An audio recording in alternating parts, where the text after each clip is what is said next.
Hi there. Forrest Valkai, biologist and science communicator, with some special questions for you. Do you believe that the human body is so complex that it must have a designer? Do you believe that humans are not animals? Do you believe that microevolution may be true, but macroevolution is not? Or do you perhaps believe that we've never observed evolution at all? If any of these questions apply to you, if you answered yes to any of them, or if you have more questions, comments, concerns, or objections about evolution, then call in because the show starts right now.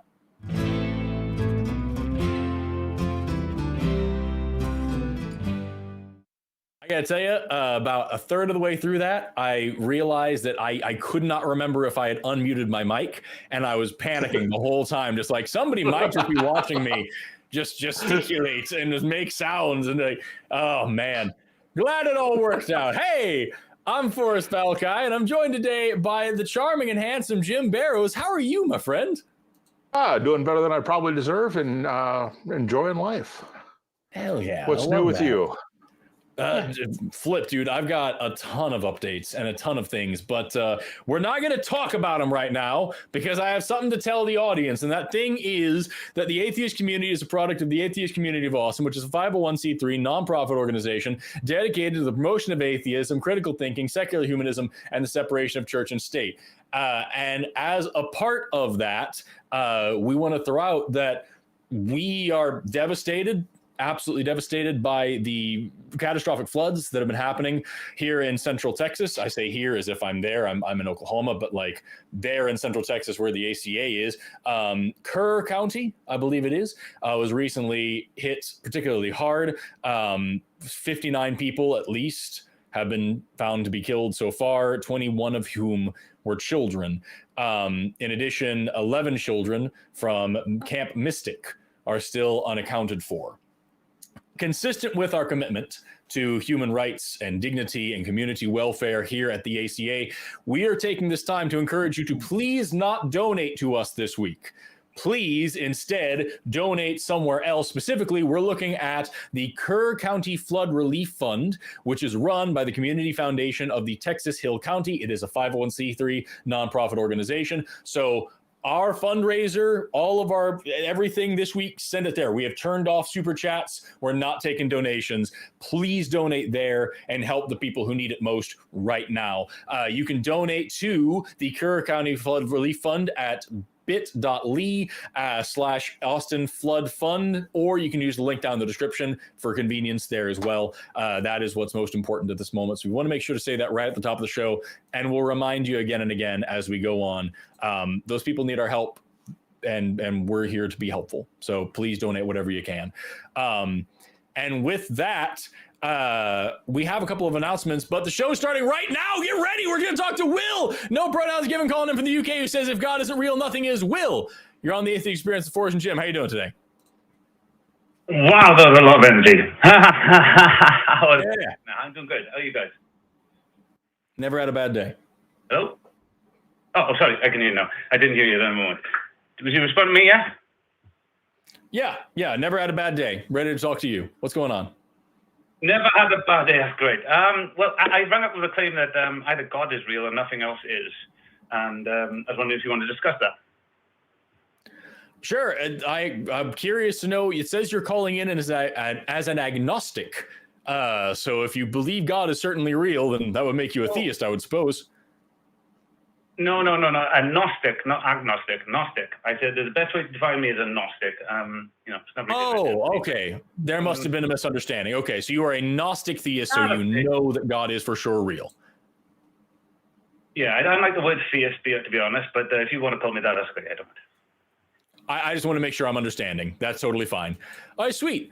Will, tell us how you came to this conclusion. Like, why does this make sense to you? Oh, also, I'm so sorry. Before you start, also, please tell me which God we're talking about. Which God do you believe in? And then how do you know it's real? To be honest, both those questions I can answer at the same time, which was I listened to everybody chat about God and debate it, but then I came to a conclusion that I saw something that everybody was defining the word God, but like it didn't. Nobody was actually given an objective definition of it. So I just started working on, is there an objective definition of God? And I think I found it. So just wondering if you want to hear. Okay. Yeah, let's talk. Well, that would be what? Well, to me, I define God. Oh, sorry. To me, I define God as that which has authority of all things, just as a definition for the word. And then I went along to find out if there was something in reality that existed that met that definition. And if it did, I was going to award it the title of God and serve it and worship it above all other things, because something has authority of all other things and it should be worshipped upon. Okay. Why should anything be worshipped? Well, it would depend what we mean by worship, doesn't it? If I just say worship is something you place above yourself and everything else, as in like an ultimate authority or standard of truth you work towards, or whatever you want to see it as, then really you're worshiping it, aren't you? Because you're taking its word over yours. Whatever it says. Is that how you define it? Well, not really. I'm just that's the way I'm using the word worship, I suppose, because that's what it means to me. Because if I worship something, then what it says goes. That's what I mean by worship. I don't really mean like, bowing. I don't really understand it like that. That's suppose how I'm saying it. So really, if I go back to it, all I'm saying is before I can go and prove this thing exists, I first need to know, is it logical for me to claim that God is that which has authority of all things? Does that definition, is it okay with you guys? Do you think that's a suitable definition for us to discuss as God? Well, I mean, it's really close to the dictionary definition, which is the field. Excuse me, that's worship. Let me go back to God, the creator and ruler of the universe, source of all moral authority, the supreme being. So you don't have a new or unique definition of God, and as definitions go, fine. How do you know that God created the universe? How do you know He rules the universe? And what do you mean by source of all moral authority? I didn't claim any of that. All I claimed was God was that which has authority of all things. You claimed all that, not me. I did. That's fine. That's fine. How do you know that? How do you know that? No. I don't know anything. I'm just giving you a definition of the word God so we can discuss it. Are you accept what I can give you all kinds of definitions for words that don't exist in reality. So what? Yeah, but I'm giving you for me. I'm willing to operate. I'm willing to operate this conversation with the definition, something which has authority over all things. That's fine. It's difficult for us to define something that we don't think is real. So like, I'm willing to work with that definition. The definition of worship, I just wrote down like something you put above all else and like defer to in terms of like authority, which is kind of reflective of the definition of God that you gave. So I've got those things written down. Considering those, now what is this thing which has such authority over all things? And then I have further questions about like what that implies.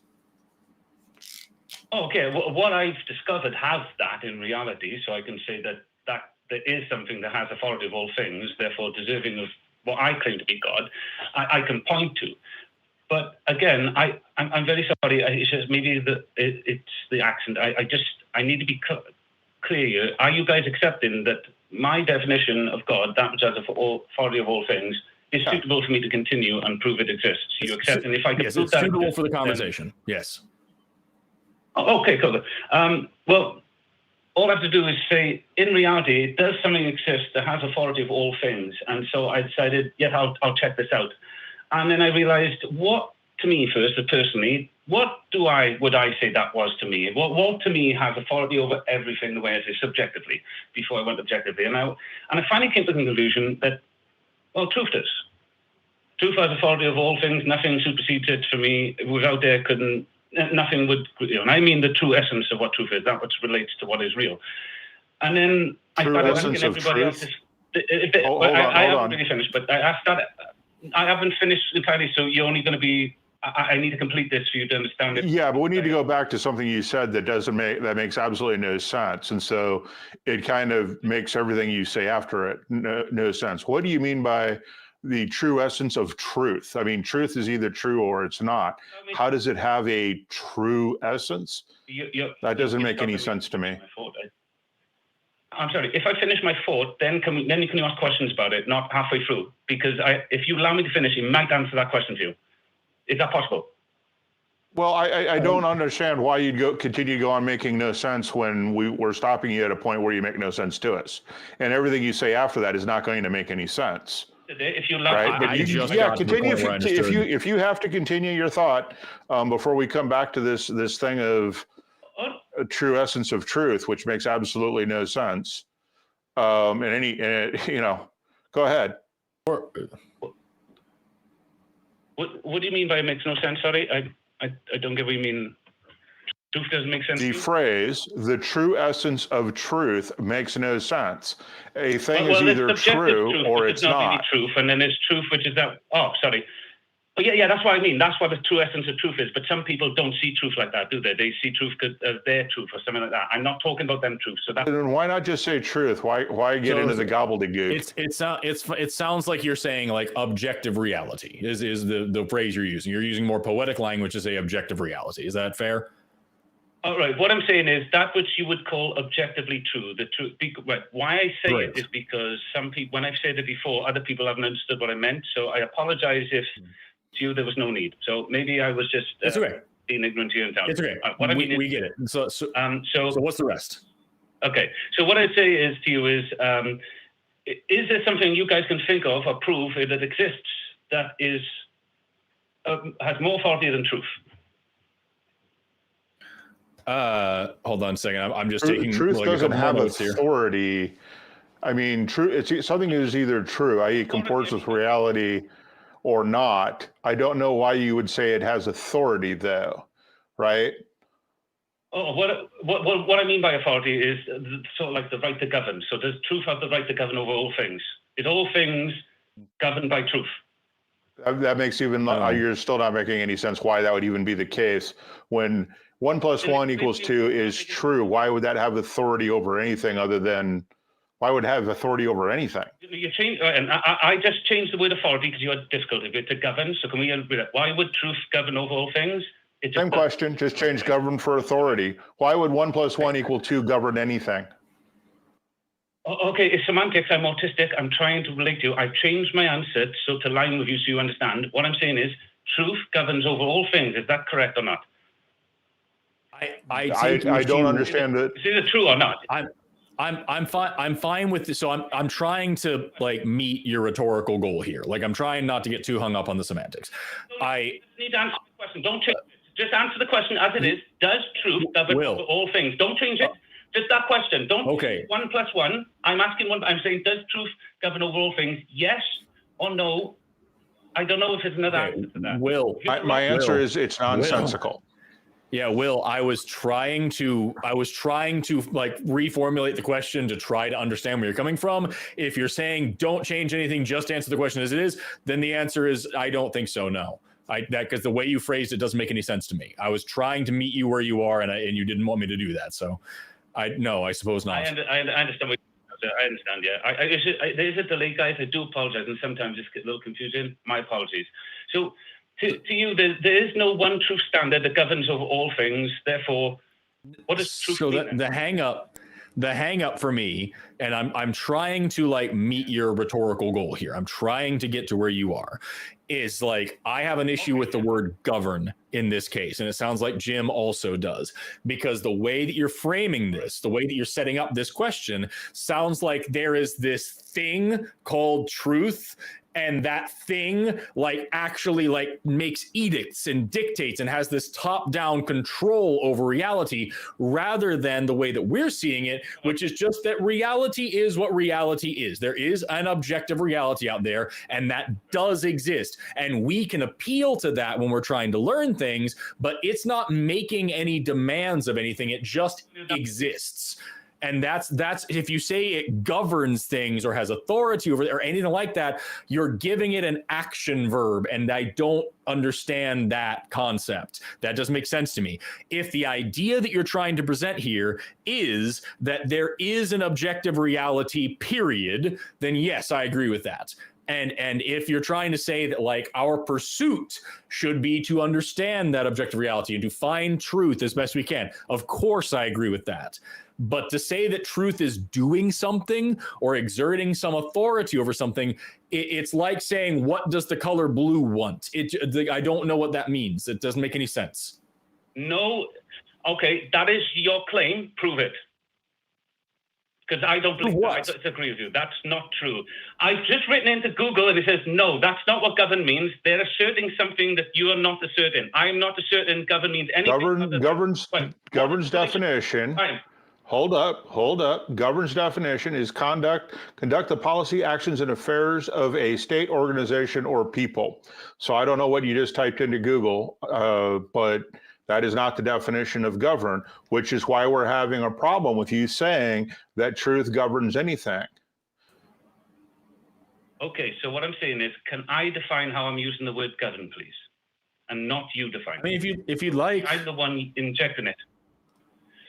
To govern means to exercise, control, influence, or determine over something's existence, operation, or behavior.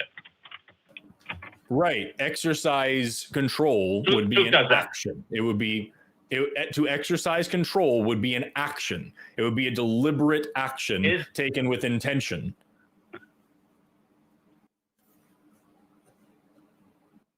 I'm sorry. So could you say that? I want to listen to what you said. I'm trying to break it down what you just said. Could you repeat it? Sorry. The definition you just gave of govern, meaning to exercise control over something, which I am paraphrasing, right? That to exercise control over something, that is an action which is taken with intention. That's our hang up, is that you're saying that objective reality, objective truth, objective reality has an intention and is performing actions, and I don't agree with that. We're just hung up on this one word. If you can move on to the point, maybe we can find some middle ground. But if it's just this word, we're not going to go anywhere. I hear you now, and I get what you're saying. So you could help me, because maybe I'm just getting the word incorrect because of the autism. I'm just going to ask you then, because I can relate it to something, and you guys can help me. What word am I mistaken for? What does gravity exercise control over us through its force? No. Okay, so you're confused. Then the word. Yeah, then govern is not what I mean. Now, stop. I'm asking you to help me. That's now you helping us to specific. I know what I'm saying. That right. Then govern is not what I mean. Then maybe I'll say a different sentence. See if you see. By authority, I mean the power principle that ultimately governs. That is, determines or constrains what is, what can be, and what is true. That which we measure all things we claim to be true towards to tell if it's true or not. The one true standard principle that we measure all truth towards. Otherwise, how can truth be a thing? So either God is real or nothing is, because you measure everything true to that which I'm calling God.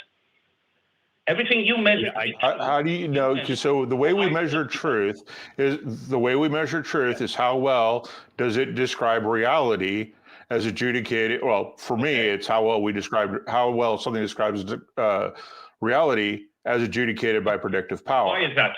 So truth is a description of reality. It is not reality. It is the map of reality. And I think you're confusing the map for the territory.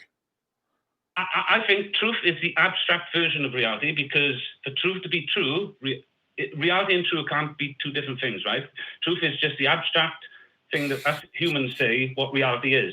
But we're still measuring to a one standard principle that governs all things, which aligns with the definition I claim to be God. So what I'm saying is... What is that standard principle? Because everything... If something isn't true, does it matter to you? Yes. So if something is not true, it matters. Why does something that isn't true matter to you? Why does it have any relevance? Because bad information leads to bad decisions. Yeah. It's literally right now we are living in the United States, which is governed by we can't be political on the show. We have a lot of people who believe not true things like the Bible, who run our country and make horrible decisions that hurt a lot of people because of their belief in not true things. So whether or not something is true doesn't matter as far as whether or not it can have an impact on the world because of people's beliefs and their decisions about it.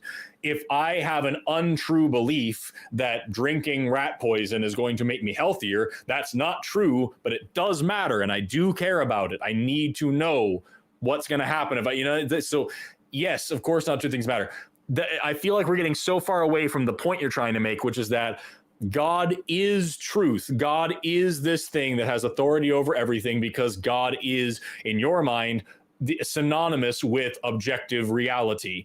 And therefore, if God isn't real, nothing's real, which means if objective reality isn't real, then definitionally nothing is real, because when we talk about things existing, we're talking about objective reality. That doesn't make any sense because, again, you are prescribing authority and characteristics and personality to reality and then saying it's doing a thing and then saying, well, of course it exists, so it exists. And that makes no sense to me. And Will doesn't give a shit because he just hung up. So like, what was that, 15 minutes? And we try to learn what the word truth means. And I don't get it. Yeah, I think he was really confusing the map for the territory. And he kind of got off there a little bit when he said, yeah, it's an abstraction. Well, then abstractions by definition are not reality. And so if you're going to say that God is true or the thing we're measuring against, by definition, it can't exist in reality if it's just a concept, right? Yeah. Which is all that we really have are maps of the territory. Or like you like to say, we have models. And all models are wrong, some are useful, as you said. Exactly. And I steal that whenever I can because it's such a great line, especially against so many theists, because they don't have, creationism has no models. There's no model for God that we can test. Right? The models that we do we're able to test, prayer, etc., fail every time they're tested. So, yeah. It's frustrating. Hey, really quickly before we take the next call, two things. Number one, I'm just going to say this again because we usually have lower viewership at the show very first starts, and then it increases as the show goes on. So here, one more time, I just want to remind everybody that in lieu of asking you to donate to us and our fundraiser this week, we are asking you to please send your donations to the Kerr County Flood Relief Fund, which is run by the Community Foundation of Texas Hill County. It's a 501c3 nonprofit organization. The link to donate is bit.ly/Austin Flood Fund. You can also find that link down in the description. Please help donate to the families and the community that have been devastated by these floods over the past couple of days. Help them out. We're fine. We can live for a little bit. Just please send. We've turned off super chats. We're not taking any donations this week. We want you to please send your money there and help the people who are needing them help the most. With that, I'm ready to jump right into the next one. What about you? Absolutely. Cool. Do you have one in mind that you like? I'm looking at number 3 and number 5 myself. Yeah, either one of those would be fine. Okay, let's talk first to Patrick, pronouns he, him, calling in from Flying Lemurs, who says, Jesus commanded us to love one another. How could an atheist go wrong with that? Patrick, you're on the line with Forrest and Jim. How you doing today? Doing all right. Right on. So it says you're calling in as an agnostic. So you're on the fence, yeah?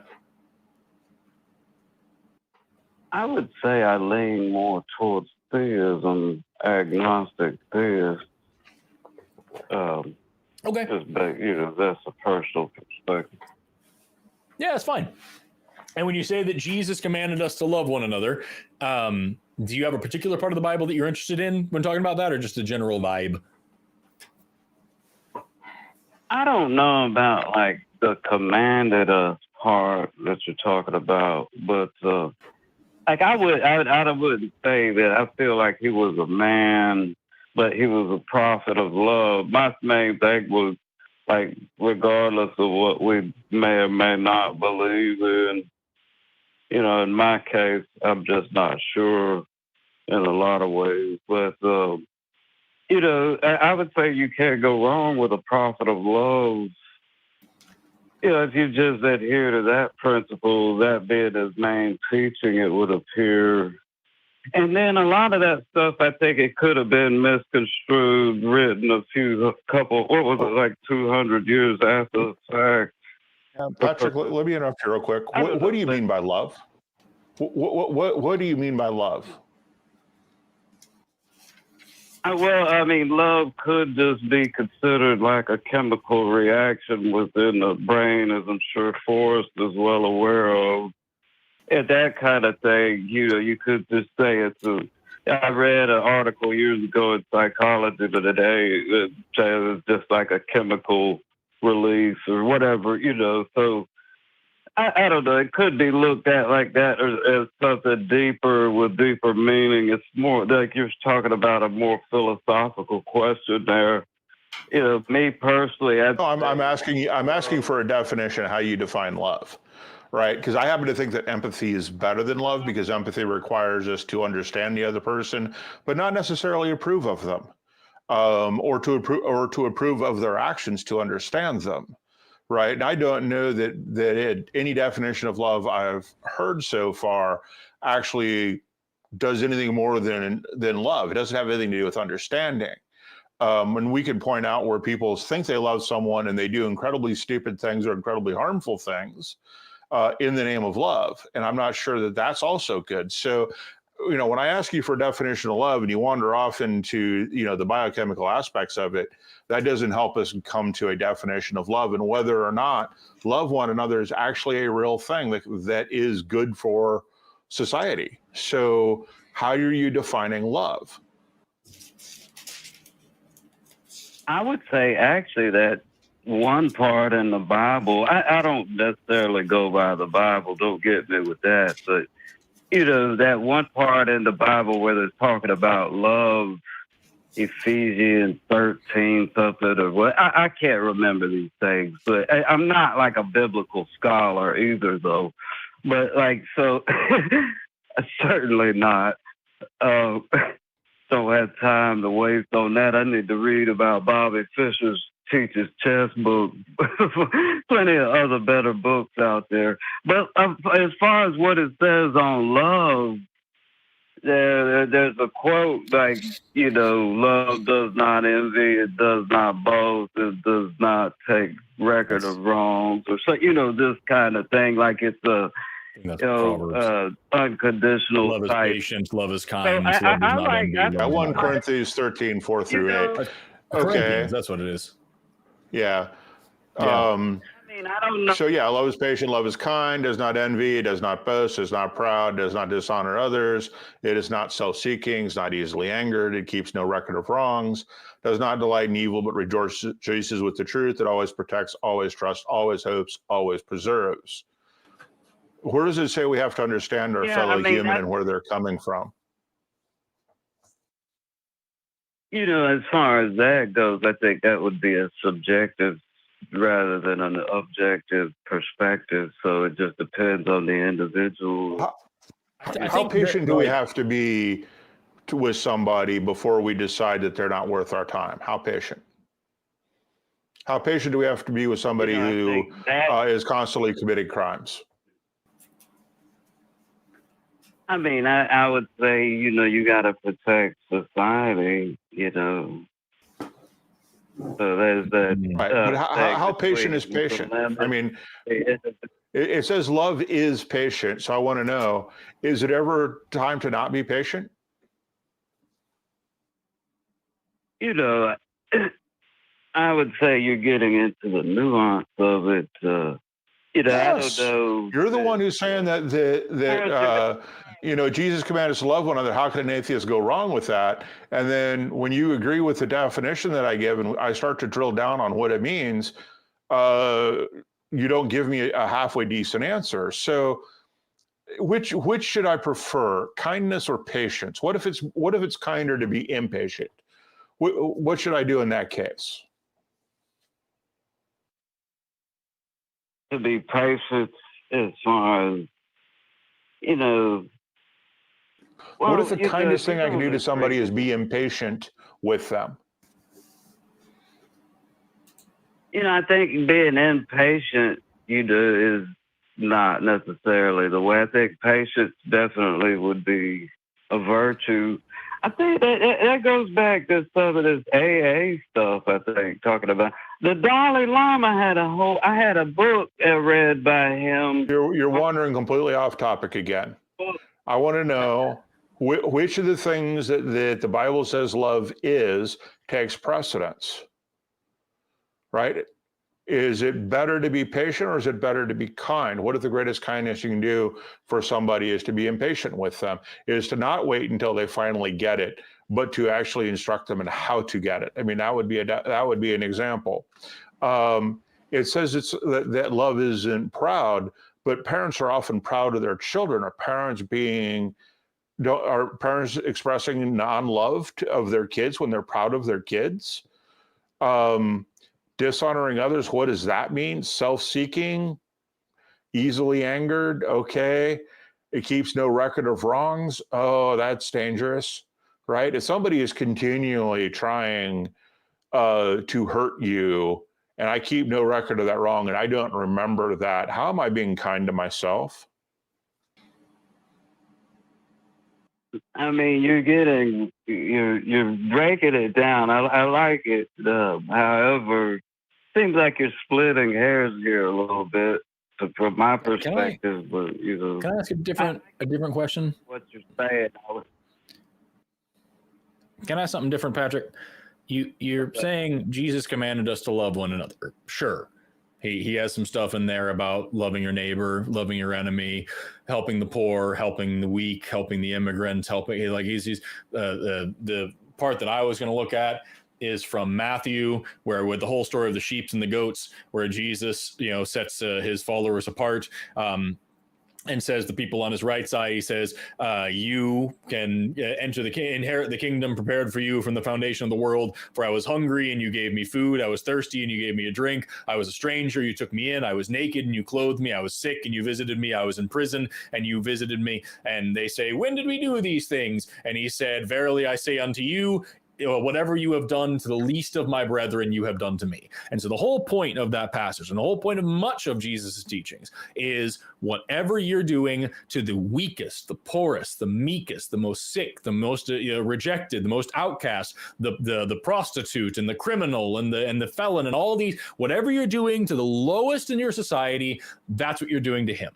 However you treat the lowest people in your society, that's who you really are. And you need to treat everybody, especially those people, as kindly and as patiently and as generously as possible. That is Jesus's message more often than not, and I can vibe with that. The question I have for you is, why do you need Christianity to teach you that message? I think those are fine messages that anybody, any good moral person can derive for themselves. And I think if you take a book which is pro-slavery, pro-genocide, pro-misogyny, front to back evil, and it has that good passage in it, and you say this part commands me to be good, so I'm going to be good, while ignoring the rest or justifying the rest, I think it taints that message. I think it just turns that whole shit into something that's seriously just not worth keeping.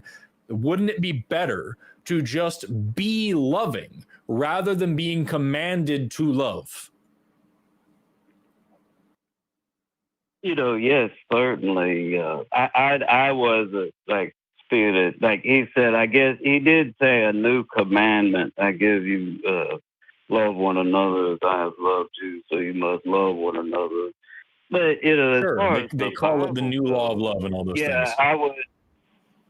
As far as what the Bible says, I would say certainly a lot of it is, people putting themselves in there. God definitely didn't write the book unless you're saying through man and not women. But I'd say I've read into it a little bit about the Gospel of Mary Magdalene, which the first 10 pages has been destroyed for some odd reason. And that was depicts Jesus teaching more of a Taoist type thing where he was. There's lots of versions of the guy. My next question to you, Patrick, I think is more important because you're calling and saying you're leaning more theist still, is the description of love in 1 Corinthians. Love is patient, love is kind, it does not envy, it does not boast, it is not proud, it does not dishonor others, it is not self-seeking, it is not easily angered, it keeps no record of wrongs. Those specific passages, does that sound like a description of God? I don't know about that. I would say God would be all things what we would consider, quote, good or, quote, evil. but evil You or get good that from is the Bible? from the human perspective. The Bible, I don't know. Like I say, I okay, I like that as it's in a poetic kind of metaphorical way. I don't know. You could what's the other gentleman on the show? Was he there? Forrest Dan? Is that right? Jim. But like at any rate, he was it's saying like breaking it down. I get that he had a lot of philosophical, logical, rational arguments against that type of love. I would say for me personally, love would be like a love for like my son, and that kind of. I think it goes beyond explanation sometimes, because I've never felt a love like that, not a romantic love, or from my mother, that kind of thing. But that would be like my main definition of love, and I don't know what exactly that entails because I think it's beyond description. But I would just say love seems to be a universal. Universal how? I mean, you're speaking in such generalizations that there's no there, right? You're not speaking in. I mean, we said that love is not proud, yet you're proud of your son. So do you not love your son then? So this is the problem when we start trying to nail down how any of this works, is because it doesn't work except in the most general sense of the word, and that's a problem. When I say that empathy is better than love, I can look at somebody and understand why they're doing what they're doing, and I can adjust my actions accordingly. If they're lashing out because of anger and hurting people because they're angry, then we can deal with that. If they're hurting people because they enjoy it, that's a completely different thing. Love doesn't care about those things. Love doesn't care about people's motives for doing something. And looking at that rationally and coming up with a plan of action. So the definitions you're using don't work.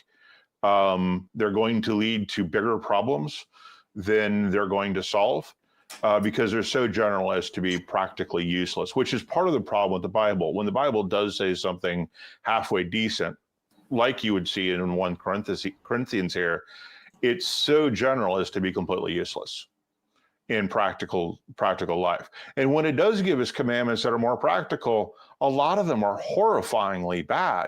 Like, you can beat a slave as long as they don't die within 3 days. You can take slaves from the nations around us. Those are horrible things. And yet they're very specific. I mean, and it continues on with stuff like that, with misogyny. So it's actually kind of hilarious in some ways, but tragically sad. I mean, tragically hilarious, should I say. But yeah, I mean, my point is, I feel like you shouldn't necessarily throw out an entire book of philosophy. I guess it's not a book of philosophy. I would say that the Bible isn't a book of philosophy. At best, the Bible is historical fiction. At best, it's historical fiction. That's the thing, man. You can find corn in just about any turd, Patrick, but that's no reason to sit there and like really dig into it and love it and appreciate it. It's just not necessary.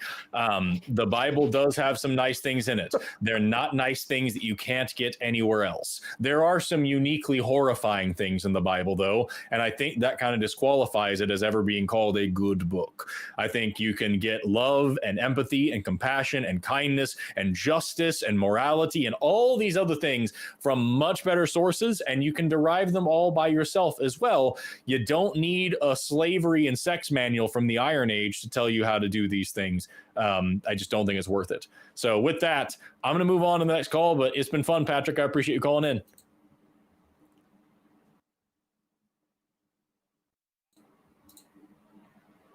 I guess he was done. Okay. We've got a couple more calls left. We're still open for theists. We've got about an hour left in the show, and we have enough calls in here to go that long, it looks like, potentially. But like, we only have one more theist on the line at this moment. So if you're a theist, we do prioritize theist calls. If you believe in this God, or if you don't believe in whatever kind of science, if you don't believe in evolution or the Big Bang or whatever else, or if you do believe that the Bible is a good book, or you do believe that Jesus is Lord, or if you do believe that some other thing that you would imagine we might disagree with, pick up that phone and give us a call. The number on the bottom of the screen there is 512-991-9242, or you can visit the web link in the description and call us there. But let's talk to our potentially our last theist caller of the day. We've got Watcher 215. Do I call you Watcher? Do I call you 215? Do I call you Jeffrey? Might just call you Jeffrey. Who's calling in from Prolapsed Anus and says, I want to ask a question about biology. Let's go for it. Watcher, you're on the line with Forrest and Jim. How you doing today? You silly Forrest. What up, my broken arrow friend? Hey, Mr. Jim Barrows. Good to see you. How y'all doing? Hey. Doing good. So what's the biology topic you want to ask Forrest? Because I'm waiting for... Forrest has not gone on a biology rant yet this show, and he deserves to. Oh, thanks, Jim. Bro's got my back. Hey, Forrest, man, is there no information in biology? Have you not discovered information in biology? What do you mean? Like, have we learned new things about biology? No. Is there not, tangible information when you look at cells and all of biology, like all of the mechanisms of biology? There's no information in that? Like, just like in computers, there's information. So I'm trying to understand what you mean, because like there's two ways that I could take this. The way that I would use it is to say, like, if you look at literally anything, there's information, right? I can pick up this highlighter and I can see the writing on it, or the simple information is what it is and what it's made of, and I can I'm gaining knowledge of reality with that. But it sounds like you're taking it to mean more of like the Stephen Meyer kind of way, where it's like DNA is a code and has information and language, and therefore something designer. Yeah, I was so surprised when I saw that you reacted so viscerally to Stephen Meyer and the things that he says, and I was like, "Wow, Forrest, you're..." Yeah, because he says the same. He says the same one thing over and over and over, and it's never been right once. There was nothing right about what he said, in your opinion. His one line. You can look up. I did a video on my channel a little while ago about PragerU, and it's like PragerU, Stephen Meyer, and something else. I forgot, but it's like an hour-long video, and the first like 10 minutes of it are just a supercut of all the different times that Stephen Meyer makes the same goddamn argument, which is cells contain information in the form of DNA. DNA is kind of like a computer code. The ACGT is sort of like ones and zeros. Computer code can't write itself, therefore DNA can't write itself. There must be a coder, therefore there must be an author for DNA, a designer, and that's God. And it happens to be the Christian God. That is the dude's one argument that he just says on repeat all day, every day, on every podcast he ever goes on. That, and also he'll then say that he went to a meeting. The one thing he'll say also is that he went to a meeting of the Royal Society and he met one biologist one time who said that evolution isn't real because Darwinism doesn't work. And I wrote to that biologist and include a long, detailed response from that guy talking about how Stephen Meyer took his words out of context, and very obviously he didn't say anything that Stephen Meyer claims he said. That's his move. He worked for the Discovery Institute, dude. In fact, I believe he helped found the Discovery Institute, which, if you don't know, is a pseudoscience organization with a stated purpose of establishing theocracy. Their whole goal is to undermine science, to teach bad science in order to make Christian theology the central tenet of all of American society. Yeah. So you're asking about the fundamental flaw with anything he says? It's his definition of information. Yeah. Right. And information in information science is a sequence of things that can be acted on. So if enough snow falls on a branch and the branch bends, that fits the definition of information, and snowfall is fairly random. I could also take a million six-sided dice and roll them, and that is information, and there was no human involved. So the problem that I have is that he doesn't define information correctly. Yeah. When you roll the dice, there's no involvement. I have no influence. It doesn't matter how the dice get rolled. There's no influence on how what the dice actually end up with. Nice try, though. Count rolling it. Rolling it. I mean, it's a really nice try to insert your point of view in there and completely miss the point. But you have missed the point. Things that happen randomly can produce information, which is the point, right? And so that's how quantum computing is working, right? It's still quantum. There's still a bit of randomness in there, but we understand it well enough to control it. But quantum mechanics is still random. And so there is still information there. So the idea that information can only come from a mind is patently false, no matter how you look at it. And I would suggest you go look at some information science, real information science, and stay as far away from Discovery Institute as possible, because that will simply lead you astray. But information can be random, can come from random sources, does not need a mind whatsoever, period, end of conversation, full stop. Jim, can I ask you a question? Sure. Can we question randomness itself? In other words, is it possible that what we term as randomness is just the unknown of our own ignorance? We don't understand it, so therefore we categorize it as random. But could there possibly be an influence that would? Yeah, that's of course. Okay, there are things out there that we don't know.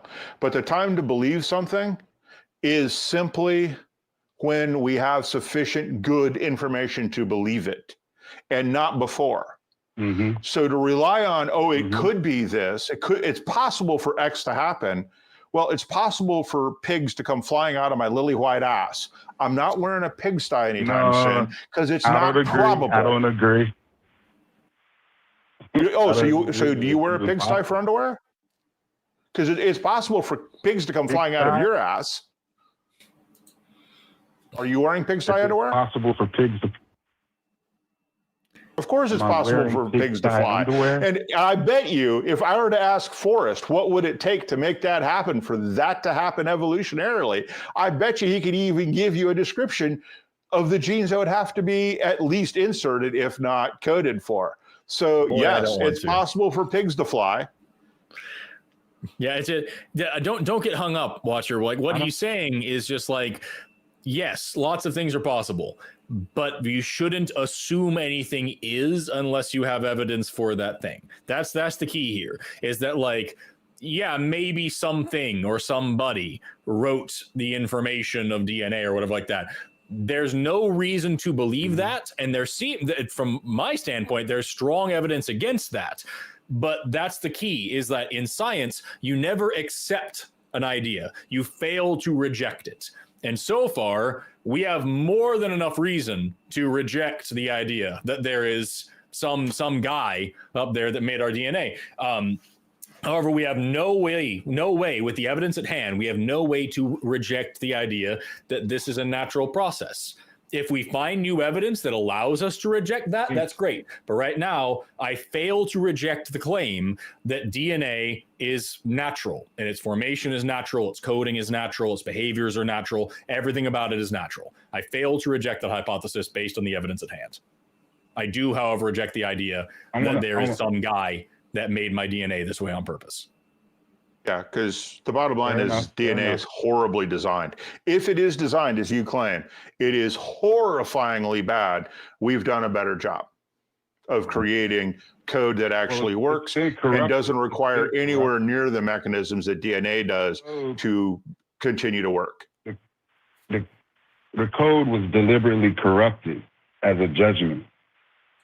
That's an excuse that theists make so that they don't have to explain how horribly things are designed, especially the human body. And it's a bad excuse. Well, It's just a horrifyingly bad excuse, because basically you're saying is God decided to the perfect God decided to make his creation imperfect because he got mad at it, and getting angry isn't a condition of love. So anyway, it's an excuse, and it's a bad one. It also it avoids the necessary question. You're saying, hey, there's this guy, and I'm saying, okay, prove it, show me evidence of the guy. And you say, well, the guy coded your DNA, and I'm like, I don't have any reason to believe that. I can see what DNA is and why it doesn't do that. So where's your evidence of the guy? And you're like, well, your DNA is bad because the guy made it bad. The guy made your DNA look like a guy didn't make it. Okay, you still have to show me the guy's real first. I don't know what you're talking about. It doesn't do anybody any good to just keep saying excuses, post hoc rationalizations for this guy before you've actually demonstrated whether or not the guy is real. Well, the demonstration that the guy is real is Christ manifest in the flesh. That's the demonstration. Okay, demonstrate that story. The words are very... Also, even if I agreed with you that Jesus existed, which, I hear some people say he does, that's not my area of expertise, I don't know. But I agree entirely Jesus existed, just for the sake of argument. That doesn't tell me anything. Did he walk on water? That's a different claim. Was he the son of a god? That's a different claim. Is there a god for him to even have been the son of in the first place? That's a different claim. Did he heal the sick? Did he heal the blind? Did he cure leprosy? Did he raise from the dead? All of these things are separate claims that need their own evidence. Even if I agree there was some dude named Jesus that lived 2,000 years ago, that doesn't tell me much else about the nature of reality. Mm-hmm. So that's all you believe about Jesus, is that he may have existed. That's all. That's the threshold of what you believe. He might have Jesus. existed, yes. I've got he might have existed, and the character written about him in the book kind of sucks. Yeah. Mm-hmm. Okay. All right. Fair enough, Forrest. Fair enough. Okay. So Unless you have better evidence, if you have something better, I would love to hear it. That's what the show's all about. Yeah. I think it's all on record. Like, we're all on record. Like, my testimony, your testimony, Forrest, Brother Jim here, his testimony, everybody, what we say, we're all going on record for what we believe. And much of what I read in the Bible, that testimony. What's your evidence for that? I believe. What's my evidence for what? That everything goes on some sort of record.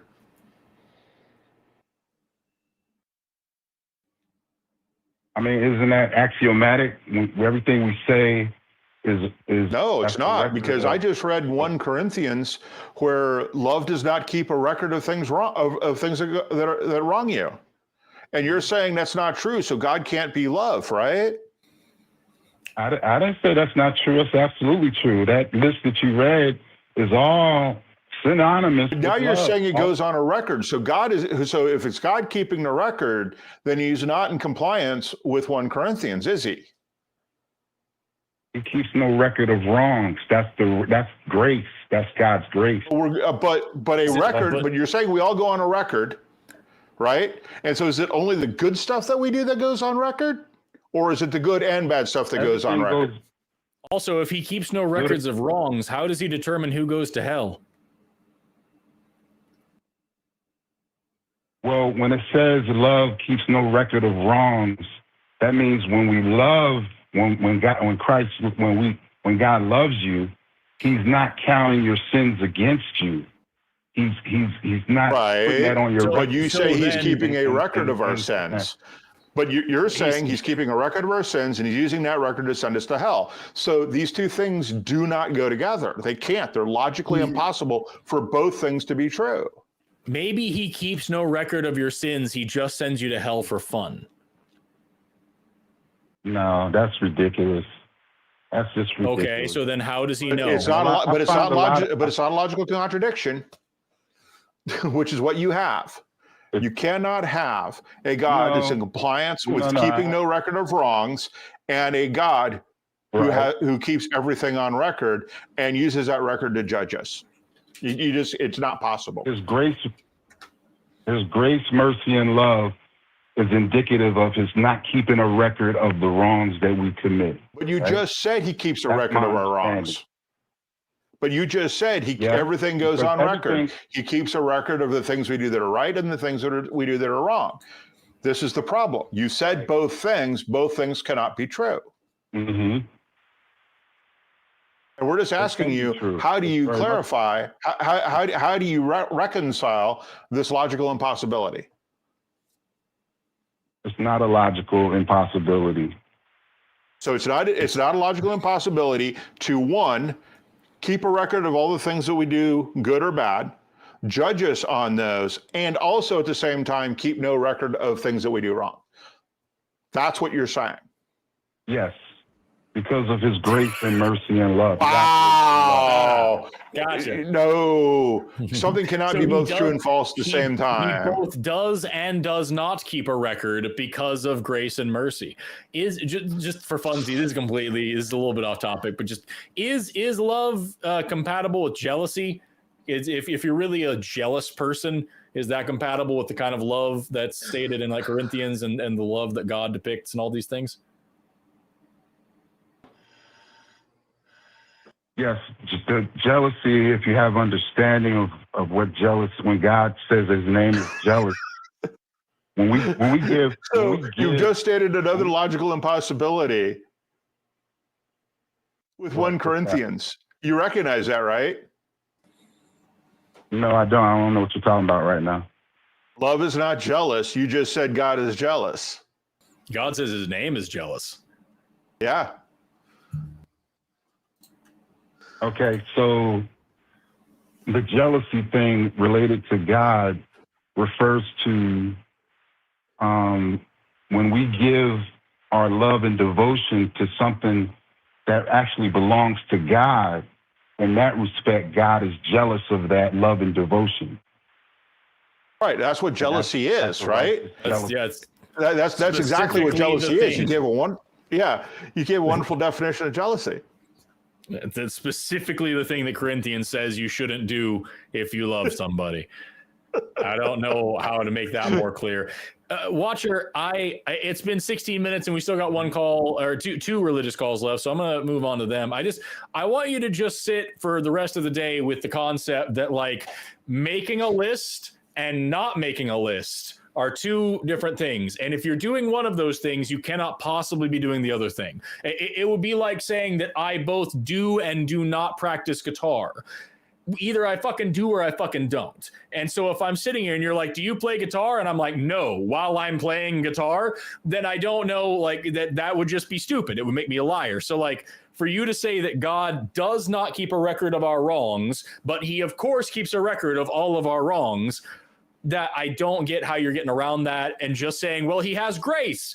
That grace does not supersede logic. So just sit on that for a little while. Maybe call us back next time because what you're saying makes no sense. And also, don't fucking listen to Stephen Meyer because he's a liar. He's doesn't make any fucking sense. He says the same 2 arguments on repeat forever, and he keeps getting on podcasts for it. And his doctorate, I believe, is in like the history of science, and he keeps painting himself as a scientist because it makes him look better. And also, he runs a pseudoscience cult with the stated purpose of overthrowing our democracy and having theocracy. Don't listen to the asshole. He sucks. Or do listen to him, and it'll take you 2 seconds to realize why he makes no goddamn sense. Those are my advices to you, Watcher. I'm going to move on to the next call now. Hey, thanks for your time, Forrest and Jim. Good talking to y'all. See you next time. Yeah. Bye-bye. Yeah. Fucking starting in with Stephen Meyer and ending on you can both keep lists and not keep lists. It's all okay. What? Jealousy is not jealousy, and jeez, that's fucking shit, dude. I'm just gonna look up here we go. Here's the video. PragerU and Stephen Meyer, broken records, double standards, and actual indoctrination. What a title! What a title for a video. The guy that who is wrote an awesome title. must be some kind of guy who writes things. So I just put it in the chat if you want to watch it. As I said, it's an hour-long video, but it's largely about PragerU and a lot of other shit. Yeah. So don't just skip to at the very beginning, I believe. Let me double check here. I'm actually scrolling. Yes, at the very beginning, the first looks like 4 minutes, almost 4 minutes, is just a mashup of Stephen Meyer making the same fucking argument. And then I address this argument quite thoroughly. And then we talk about PragerU and why it sucks ass. So go check that out if you want to learn why I don't take that dude seriously. It's a ton of fun. And go look up the definitions of information from information science. The Webster's Dictionary and the general dictionaries will give you the common usage of the word, and information science has a very different usage of that word. It's similar, but not the same. And there's a reason for that, because as we've said before, generalities don't work when you get to specifics, and the common usage of the word information doesn't quite work as well as when you're studying what can be information. And also go figure out what codes are. Let's talk to Mike. No pronouns given in. Calling in from Scuttling Crabs. That's what that is. Who says he disagrees with Jim's definition of proud. Let's talk to Mike. You're on with Forrest and Jim. How are you doing today? Hey, gentlemen. How are you doing? I always like to watch you struggle with South Carolina to come up with an SC for that, Forrest. It's weird. It's weird with an S in there. I don't know why. Well, S could be snuggling, right. snuggling crabs. Could be. Snuggling coolagos. Where were you, Jim? All right. I wanted. So I have umbrage with Jim on his definition of proud. I just wanted to focus on that. What's my definition? What was the definition of proud I gave in the call? What was the definition of proud I gave in the call? You're talking about parents being proud of their kids, and you're like, aha, the Bible is garbage because it says no, it does not boast, it is not proud. All right, what did I? No, I never said anything about the Bible. We were talking about a definition of love. Now, in the previous call to yours, we use that 1 Corinthians in that same line to prove that the caller believed in things that are logically impossible, right? And my point about I just want to. Yeah, so when the Bible says love is not proud, and I say, well, parents are proud of their children, how are they in compliance with 1 Corinthians? That's the question. And keep in mind, I never gave a definition of proud, and I did that deliberately because there's no definition of proud given in the 1 Corinthians for us to be able to distinguish between different types of pride. And if you want to make the claim that, yes, there's different types of pride, and some of them are dangerous and some of them are not, I'd completely agree with you. The problem is you can't get that out of that quote from 1 Corinthians. Yeah, it sounded like that was more of a rhetorical question on your end, not that you were definitively saying the Bible is trash because pride exists ever in parenting or whatever like that. Yeah. Yeah, I guess my question was, my disagreement with Jim was that you're saying, well, it says love is not proud. And then you went into, well, wait a minute, what about parents that are proud of their kids? You know, what about that? And, yes. And that's where you kind of left it. Yes. Is that true? I didn't need to go any further. Right? Because remember, question to try to dig into what that guy meant. Yeah. Okay. So, I mean, and also, you know, because it's so vague, because it's so uselessly vague, you could ask that question legitimately. Right? And now you need to come up with an answer for that because it's uselessly vague. It's just a dumb thing to say. Love is not proud. Well, there's different kinds of pride, which is my point. Right? But 1 Corinthians doesn't say anything about that. 1 Corinthians makes no distinction about anything it says. And I could have picked any one of those and done the same thing. You can ask the same rhetorical question on every statement in there, in all of those. Same rhetorical question. What about this? What about that? Because it's uselessly vague. Does that make sense? Okay. Yeah, I disagree with it being uselessly vague. I mean, I agree there's two different definitions. There's being like pride, you're proud of your kids, whatever. There's also the other definition of pride, if you look it up, is being arrogant and full of oneself. And so where does 1 Corinthians make that distinction? Okay, I'll read it. It says charity, meaning love, vaunteth not itself, is not puffed up. That's King James, which a lot of people go with. I don't care. The King James is the worst translation you can have. So as soon as you start quoting from it, I'm going to start laughing hysterically that you think it's worth anything. Give me a better translation.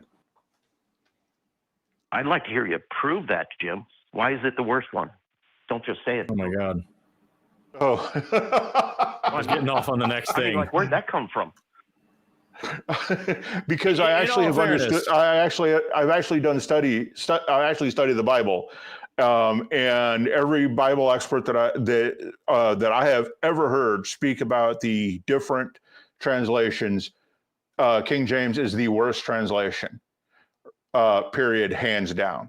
So to even come close, and one of the things that you can look at, in the King James version is that everywhere it says the word servant, it should actually say slave, because that's the actual word being used. Now, the problem with using the word slave everywhere where the Bible says servant, or the King James says servant, is that you get this idea that the Bible supports slavery. And at that time, they didn't like that, so they changed the translation. And there's a number of translations where the people paying for the translation have paid to have the Bible interpreted in a particular way.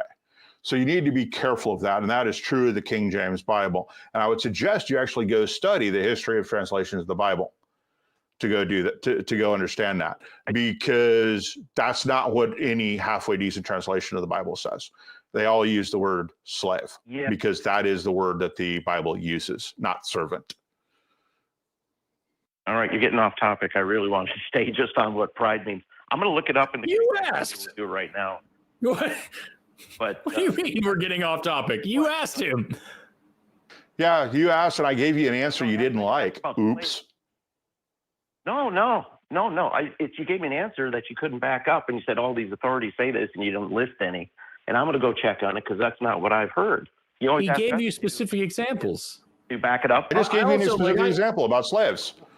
You can if you go to like the Bible Hub websites or whatever, like hold on, if I just type in like the love is patient verse here, and the first thing that comes up is Bible Gateway. That's what it is. If you go to Bible Gateway, it comes up with different versions. You can go right here, New International Version. It says love is patient, love is kind, does not envy, does not boast, does not proud, blah blah blah blah blah. And if I go over to King James Version, then yes, it says charity and shit.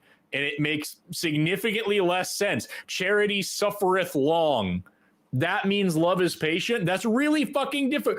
My copy of the Bible is King James, and I can tell you objectively, it sucks dicks in the worst kinds of ways. It's an awful read.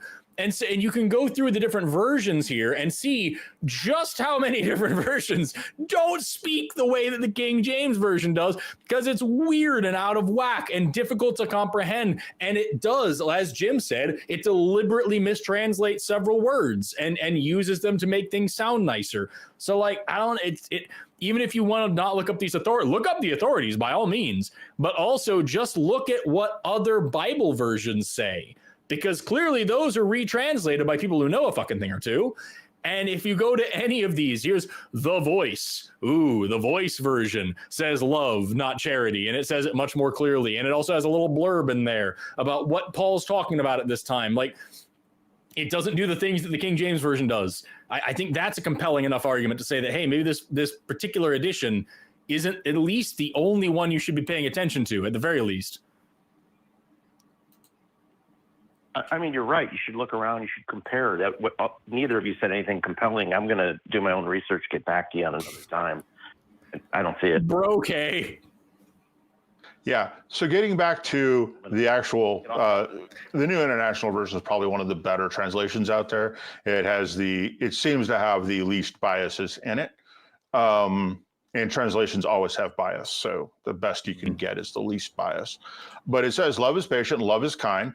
It does not envy. It does not boast. It is not proud.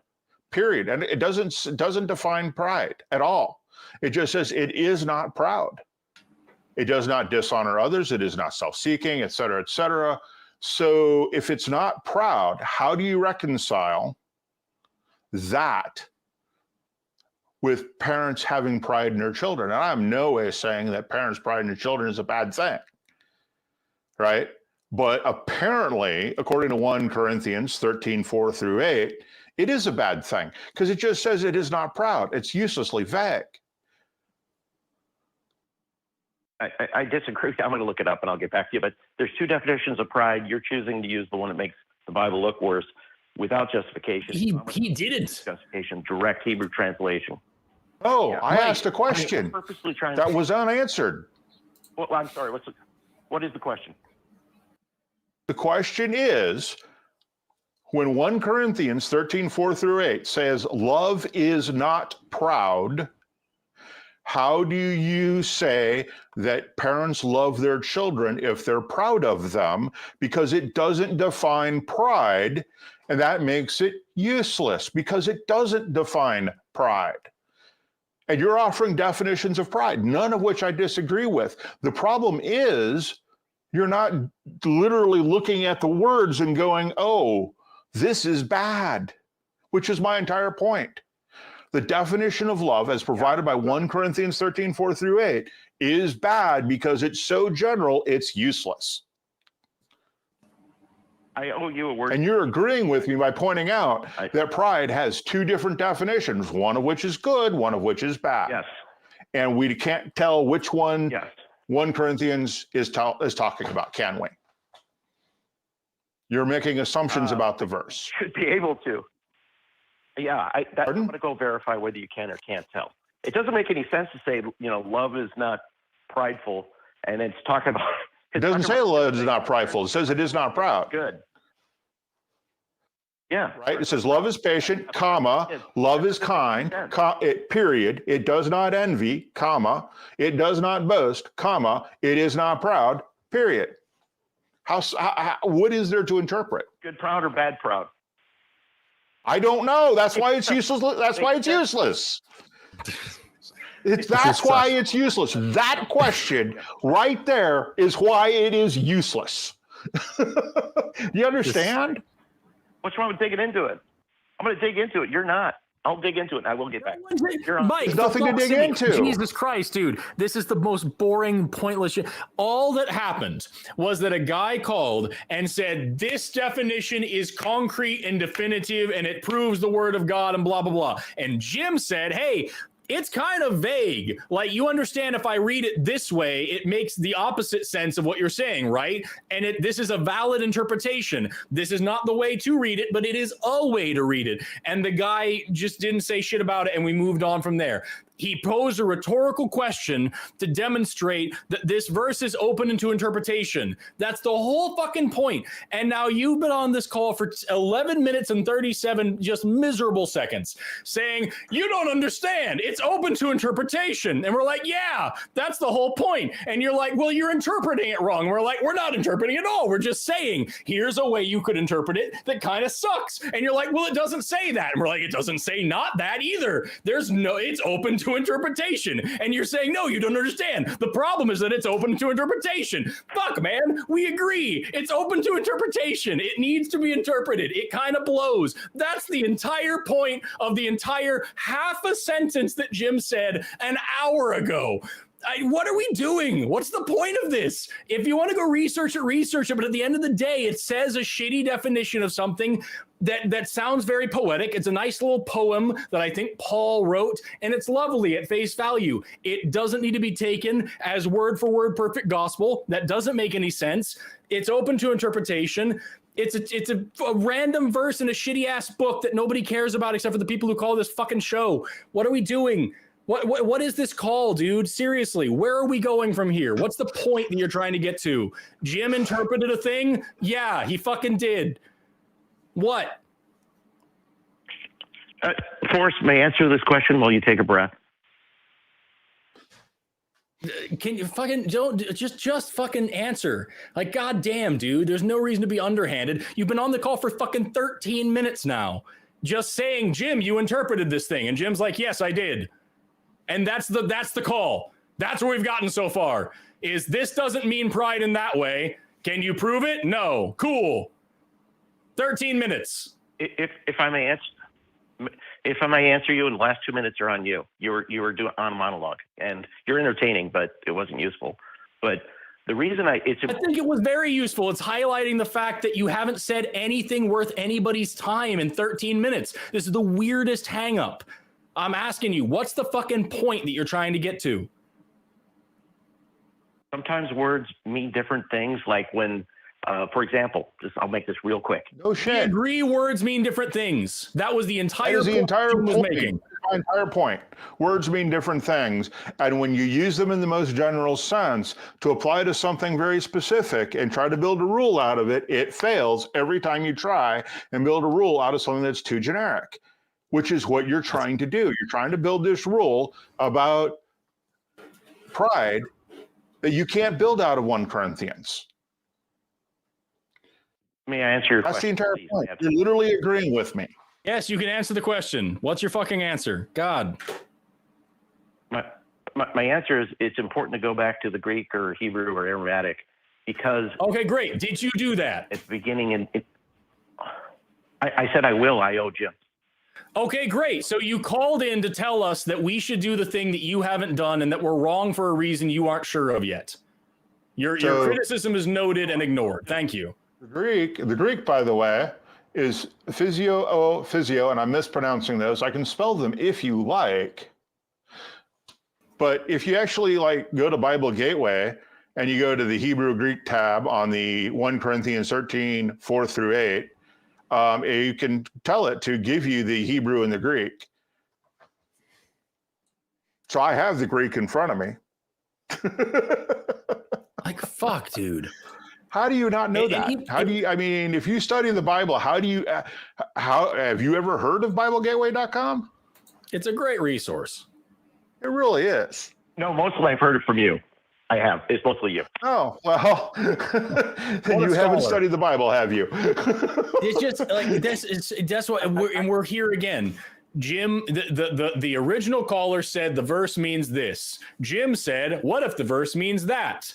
And that was the entire point. And now here we are, 15 minutes and 45 seconds of the verse doesn't necessarily mean that. And we're like, yeah, we know. Like, where to next? Gentlemen, I thought you would accept. I thought you'd accept King James as a good authority, and it does explain it. In James. So be it. Hold on, I've got King James right here. I've got, like I said, this is my version of the Bible that I keep next to me at all times.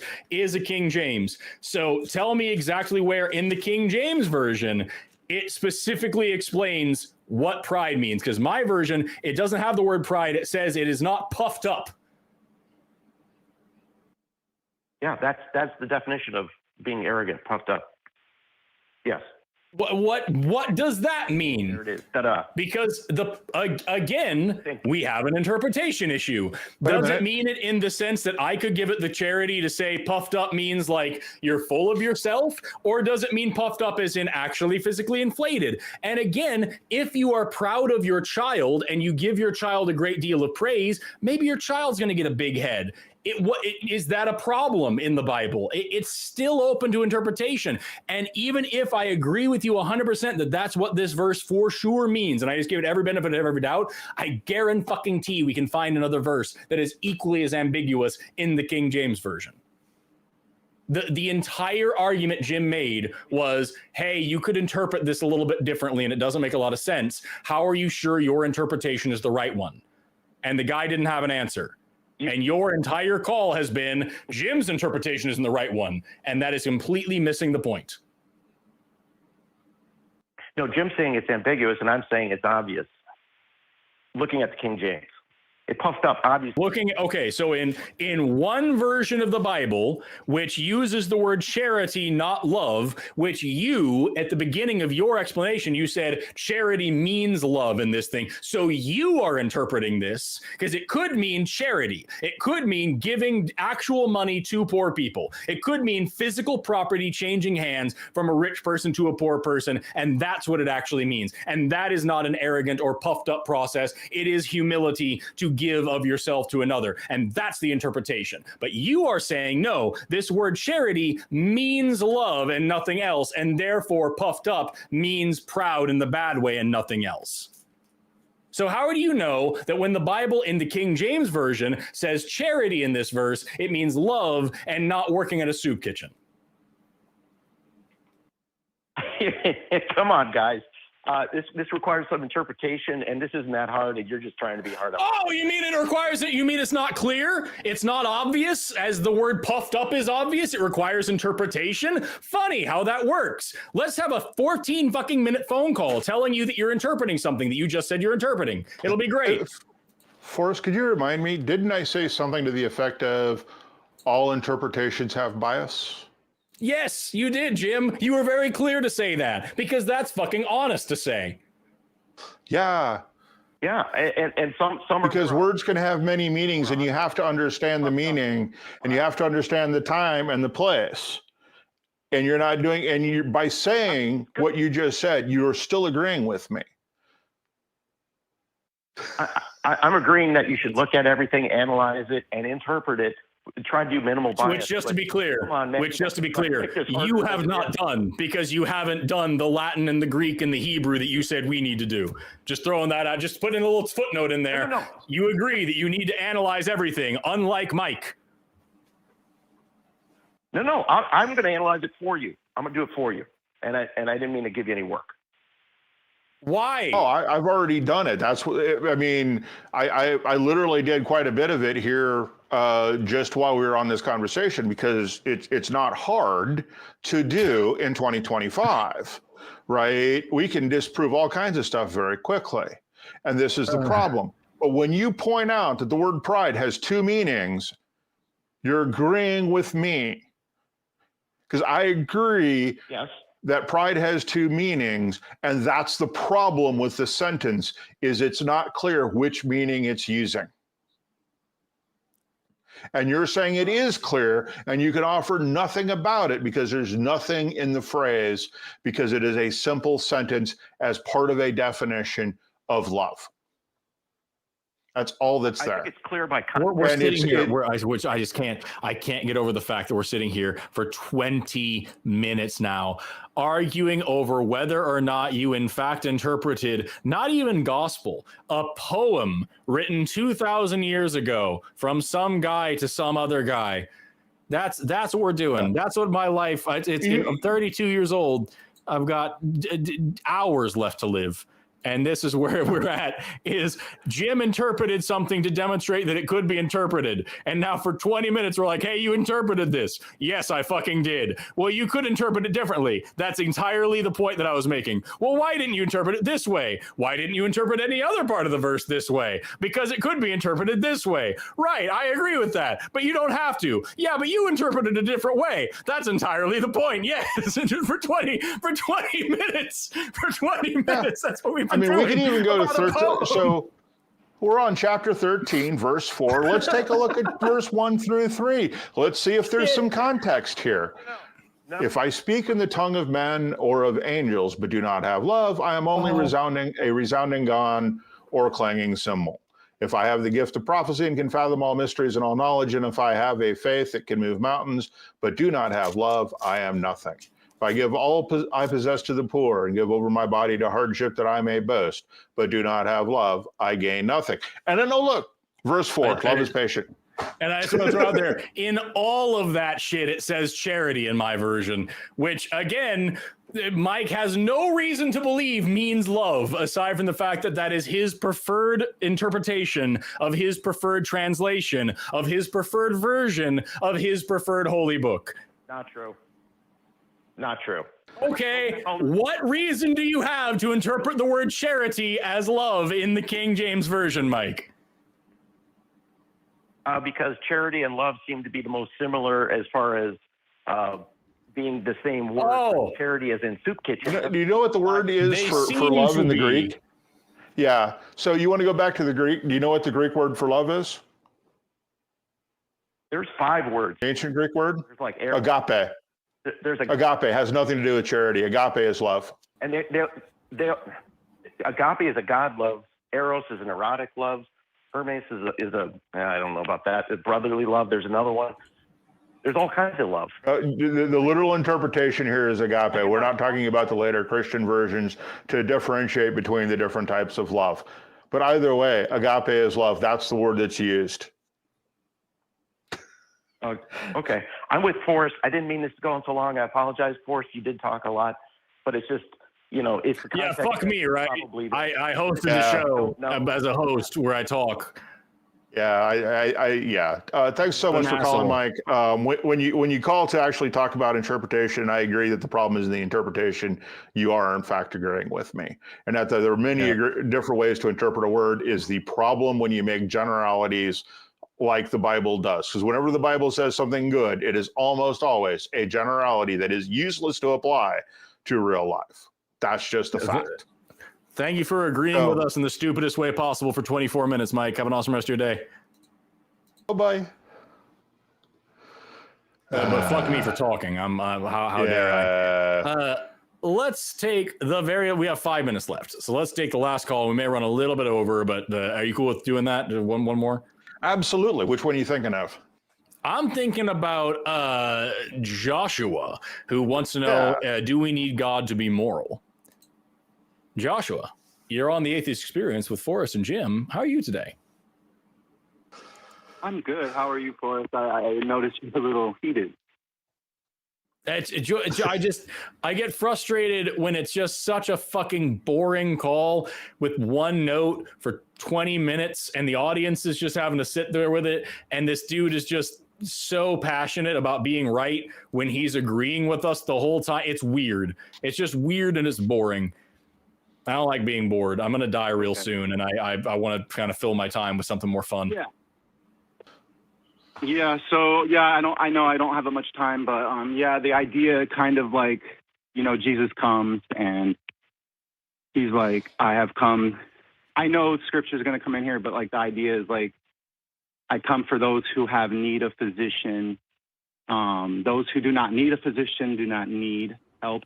So like kind of like the analogy is like, there are people who, believe in science to some degree, and they will refuse to go to a doctor just because they don't believe or trust that the doctor can help, or that it's just not, going to help. So I think people believe all kinds of things that aren't true, and some people don't go to doctors because they don't believe doctors will help because doctors haven't actually been able to help them for whatever reason. So there's a lot of things that we could say about that. Yes, of course. It's not just one way. Yeah, you're right, Jim. So I was just going to say, like, basically, I go to the doctor because I believe the doctor can help me, and also because I have a problem, right? If I don't have a problem, I'm not going to go to the doctor. Unless even like a checkup, there's still an idea, like, I possibly... Get to the point. Get to the point. You're rambling. Yeah, sorry. So the idea is with Christianity, there's this idea of sin, and I messed up, and I'm, I have problems. Okay, so can I shortcut you real quick here? Is owning human beings moral? No. So why does the Bible have very specific rules on where we can get slaves from the surrounding countries, right? That we can beat our slaves as long as they don't die within 3 days, and that slaves are our money, are our property. I can't answer that. The problem of evil is very... I haven't even gotten to the problem of evil. That's not even the problem of evil. That's 3 things the Bible specifically says that you say aren't moral, but the Bible says we can do. So is it immoral because we say it's immoral, or is it moral because the Bible says it's moral?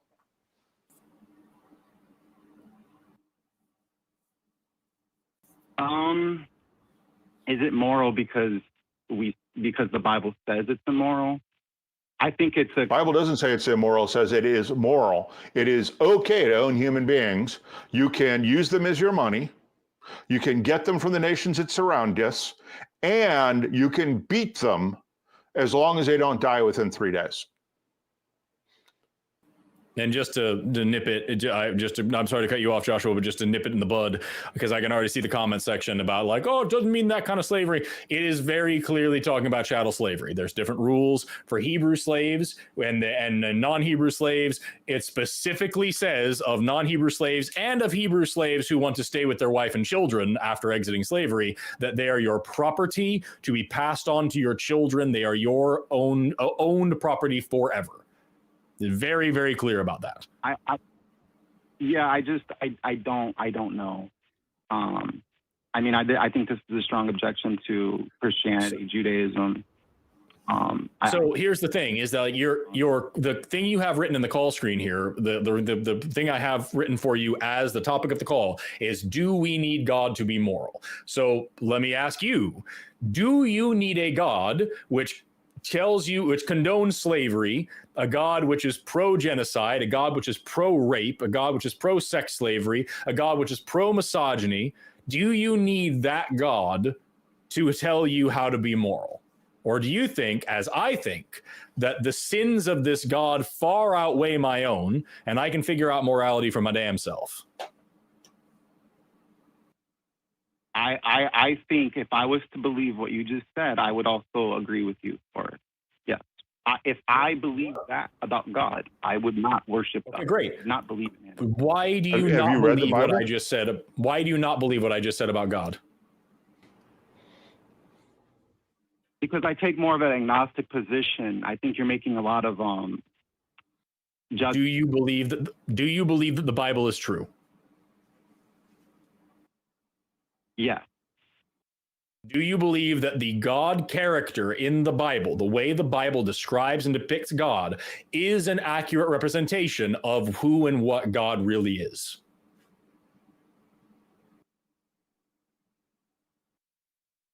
Not necessarily. I think there's a lot that goes into it. So then the Bible is not true. I think when we're not, our understanding of it gets a little complicated. So when God says you can own slaves, do it this way, is that an accurate representation of who God really is? God is speaking to a specific person, a specific time. Is he telling? That's not what I asked you. That's not what I asked you. The reason I asked the question is to give you an understanding of where I'm coming from. But does that represent God? I would say to some degree, yes. When he's dealing with those specific people. Okay. Is so there what you're saying, ever a time? I'm sorry, Jim. I just one more, please. Go ahead. Is there ever a time, ever, under any circumstances, with any people, ever, where owning human beings as property is a moral good thing? No. Okay, so then it doesn't matter who God was speaking to. It doesn't matter what the time period was. You think that the Bible is true, and at least in this passage, God made an immoral commandment. God told people to do evil. Well, you said it's not a good. I don't know if I jumped to conclude it's evil necessarily. Oh, straight question is, would you conclude that slavery is evil or not? Define evil. The antithesis of good. Antithesis, what does that mean? Like the opposite of good. Something that is definitively not good. Something that is harmful and hateful and destructive for no good reason. Something that only causes harm, that has no redeeming qualities. Those are some ways I would describe evil. Is slavery evil? Have you heard that it's possibly a necessary evil? I have heard that is dumb as all fuck.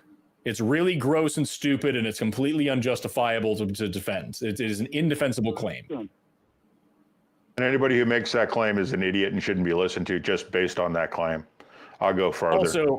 Also, if you're going to say that this God, is all powerful, all knowing, all wise, all kind, all loving, all these great omnis, and it's necessary in any capacity for him to make use of slavery, not a good God, not worth worshiping.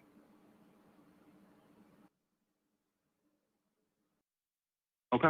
Well, I mean, I'm not worth, anyone that believes that is not worth listening to. And I respect that. And I know you guys don't have much time, so I hope you guys have a good day. Follow-up question. What did I just say that you disagree with, if anything? It was, I'm sorry. Can you repeat that? Because Jim kind of threw out something and then I kind of just shut down. Go ahead.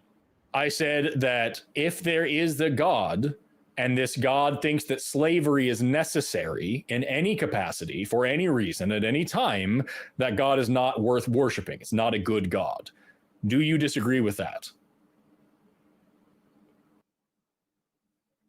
Yes. Okay. What specifically do you disagree with in that statement? That he's not worth worshiping because he believed it was necessary.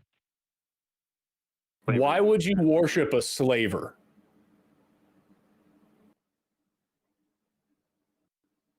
I don't know if God is doing the enslaving, but he's allowing it. Yeah, why would you worship somebody who tells people to own slaves, who condones it, allows it, oversees it, blesses it, ordains it? I would worship. If I hire a hitman to go blow up a school, I don't get to say, hey, I thought it was necessary. Blame the hitman, not me. I'm the motherfucker who did it. So at the end of the day, this God told his people to own slaves. Why would you worship a slaver? If not permitting slavery ends up to something worse, then I would prefer that. That's what I mean by necessary. What would be worse? Yeah. So what would be this terrible fate that the almighty, all-powerful, all-knowing God cannot avoid except by allowing people to own other humans as farming equipment?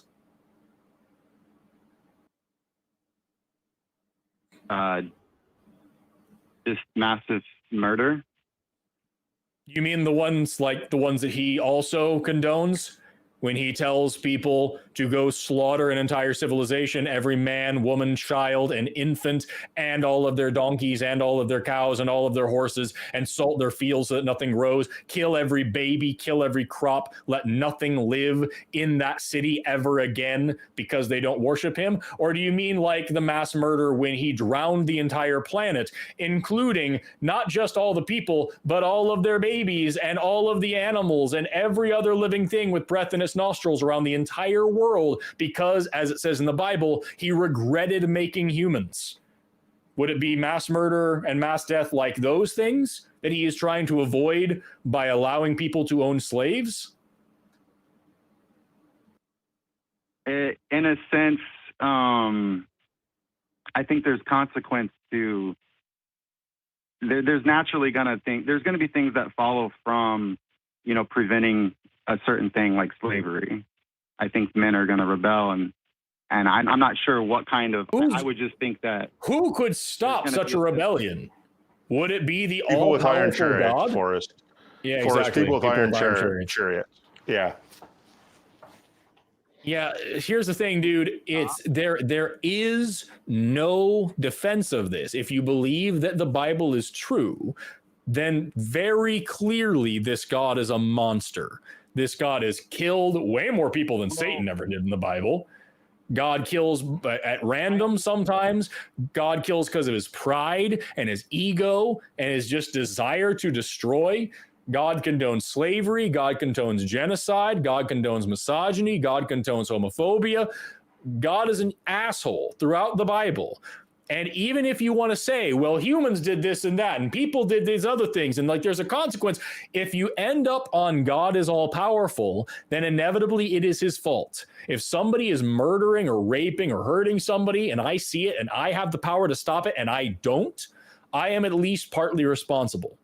And God has all the power in the universe and sees every bad thing that happens. And he doesn't just fail to stop it, he condones it and commands it. Mm-hmm. I mean, what do you think of all the Christians who actually don't hold that view? I think that they're missing the parts of the Bible that clearly say it. Or they are doing what Christianity has always done, which is to reinterpret already reinterpreted passages to suit their modern secular morality and sensibility and make God comport with what they already believe is right. That's why there's a church on every other corner, because if you don't like what this guy preaches, you go down the road, you listen to that other preacher instead. That's why there's over 40,000 denominations of Christianity, many of which say all the other ones are all lies and going to hell. That's why Christianity, just in my lifetime, has become a lot more accepting of LGBT people, because when I was a kid, Christianity, popular Christianity all around me was very clear that there were only two genders and gay people weren't allowed, and it was an abomination for a man to lie with another man. And now that they need money and membership, now it's okay to be gay. God loves you all the way. God wouldn't make mistakes. God made you perfect. If God made you trans, that's how God wanted you, because God's all wise and all knowing. And the gospel of love is more important than judgment. It's all about money. It's all about marketing. It's all about people being comfortable in a social system that is serving them well and allowing for societal cohesion. When at the end of the day, all it's really doing is hurting them. It's passing on generational trauma, which is corrosive to civilization, caustic to society, carcinogenic to morality, and creates good people who do bad things in the name of a God that they have no good reason to believe in.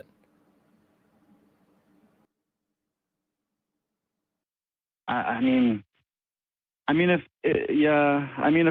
I held your position as well, I don't think I would be a Christian. I mean, I don't think it would be ethical or moral to even believe in a God when you have that. The problem you have with that you should have with the Bible is that it is a human curated collection of books that were written for human purposes to prove some theological point. And we can look at a book like Daniel, which most biblical scholars look at as a pseudographia. It's a lie from beginning to end. And see, that is exactly what it was. It was a propaganda piece. And we can say that about every aspect of the Bible. We can look at the flood. The flood did not happen as written. So what is its point? Its point is God gets angry and wipes things out. Don't make God angry, fear God. If we look at any book on human leadership, leading from a position of fear is considered to be a bad idea.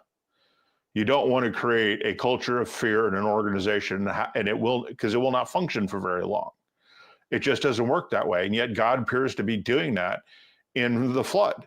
We can look at Exodus. Exodus is another thing that we know did not happen archaeologically. There is no evidence of a Semitic people in Egypt in the numbers the Bible claims. Period. End of conversation. There's no evidence for this. There's no evidence for the Exodus. What's the point of the Exodus? Oh, that God sometimes screws with people the way he screwed with the Pharaoh? Right? There's no way you could take that story and turn it into something that is positive. Same thing with the flood. Right? Genesis, two different stories. Why are there two different Genesis stories? Why are there three different flood stories? I think it's the flood that has three. There's one that has three, may have two. I mean, you can't get around this once you start studying. Is that this is a bunch of books written for human theological purposes that were curated by another group of humans for theological purposes. Period. That's all you've got. I agree with you, Jim, that I'm not going to study the Bible if I don't have doubt. I don't have doubt. Just like I'm not going to. I have lots of doubts, and I still study the Bible. So I don't know what that statement gets you. Well, I think if you're trying to help a Christian see the error in the Bible, it's not just pointing out the Bible. It's not just pointing it out. It's building that interest. It's attacking that faith. That makes sense in that sense. Just like I'm not going to listen to some person rattle on about the flat earth. I understand. People are going to have different positions. No, so I listen to people rattle about the flat earth too, because I want to understand their position and I want to find out if I'm wrong. I don't just listen to things that I like. That's the way you build an echo chamber, and that's where you end up going completely wrong. So you can't do that. I think we all do that, though, to some degree, to be fair. I do everything in my power not to. And where I do, it's because I have limited time to do things. Because we build. It is not a choice of mine. If I had infinite amount of time, I would spend a lot more time studying a lot more things. Probably because you have an interest or some value in that, right? No, I have a wide-ranging group of interests. The algorithm does not know what to do with me. At the end of the day, I just realized my mic was muted, pardon me. At the end of the day, you've said several times that, like, if you were in my position, you would agree with my interpretation of the Bible. And what I encourage you to do is just try for a second to actually read what the Bible actually says without the everlasting thought stoppers of like, well, God can do these, well, sin, and well, fallen world, and well, blah, blah, blah. Just honestly, is God all powerful and all knowing and all good? Yes. Okay. Then how the fuck do we live in a world where 24,000 people starve to death every single day, 10,000 of them which are children? God's all knowing, God's all powerful, God's all good. That means that God knows that these children are starving to death. He has the power to stop it.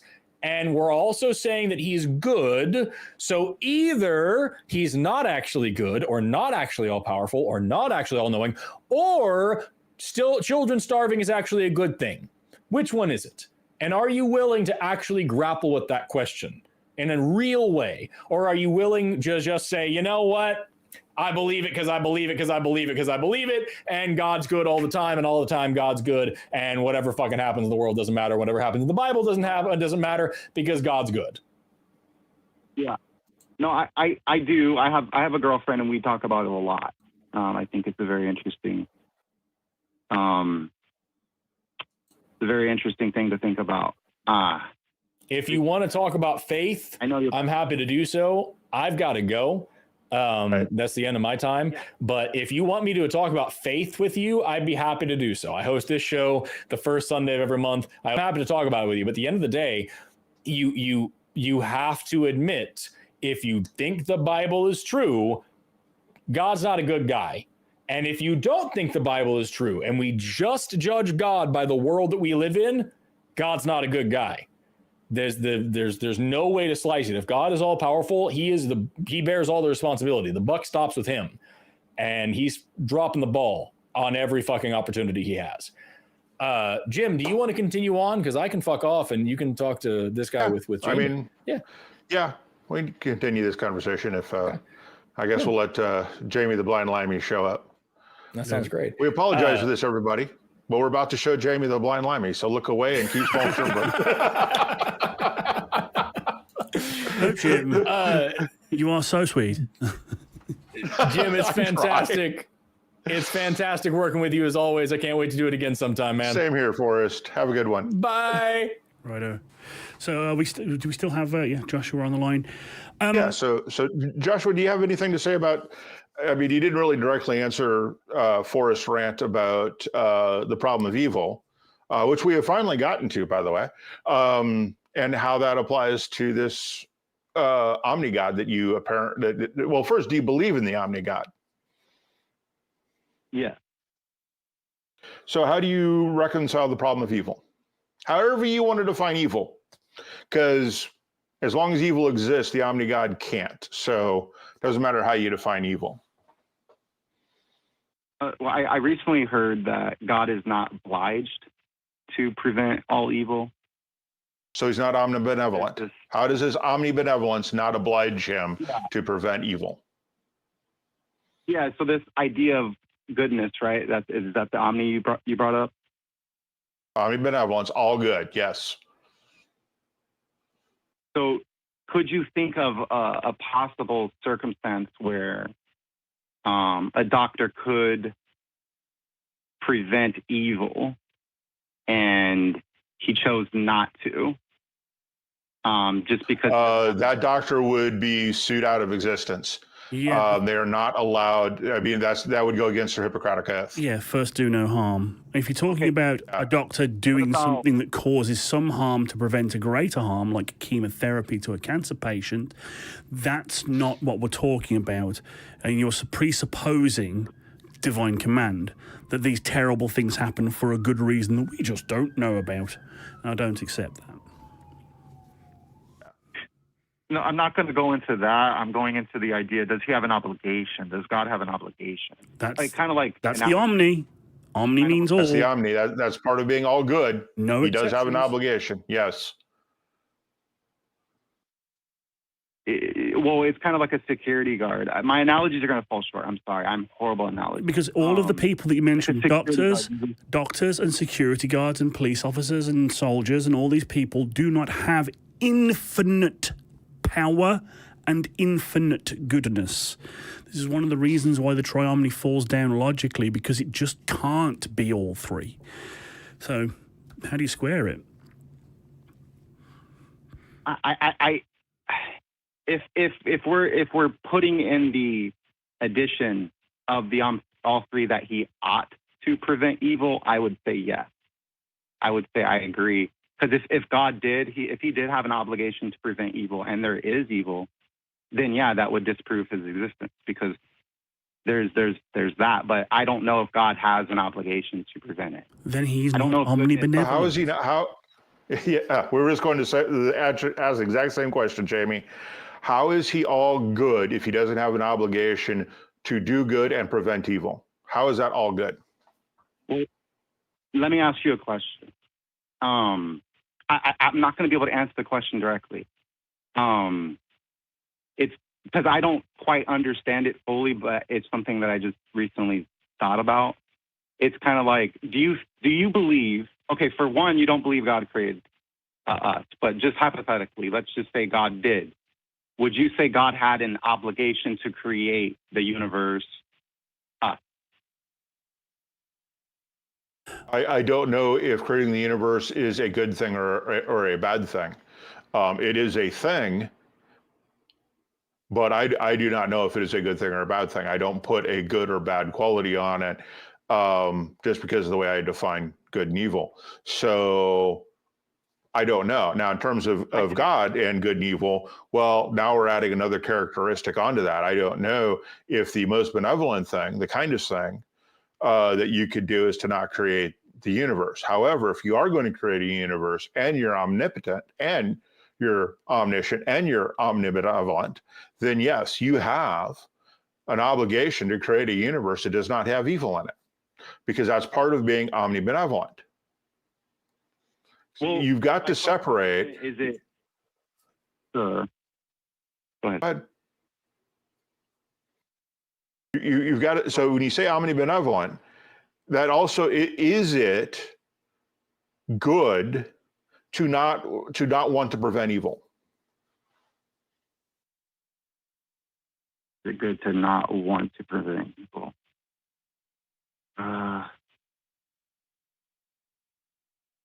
I'm not sure. You're not sure. What are you unsure about?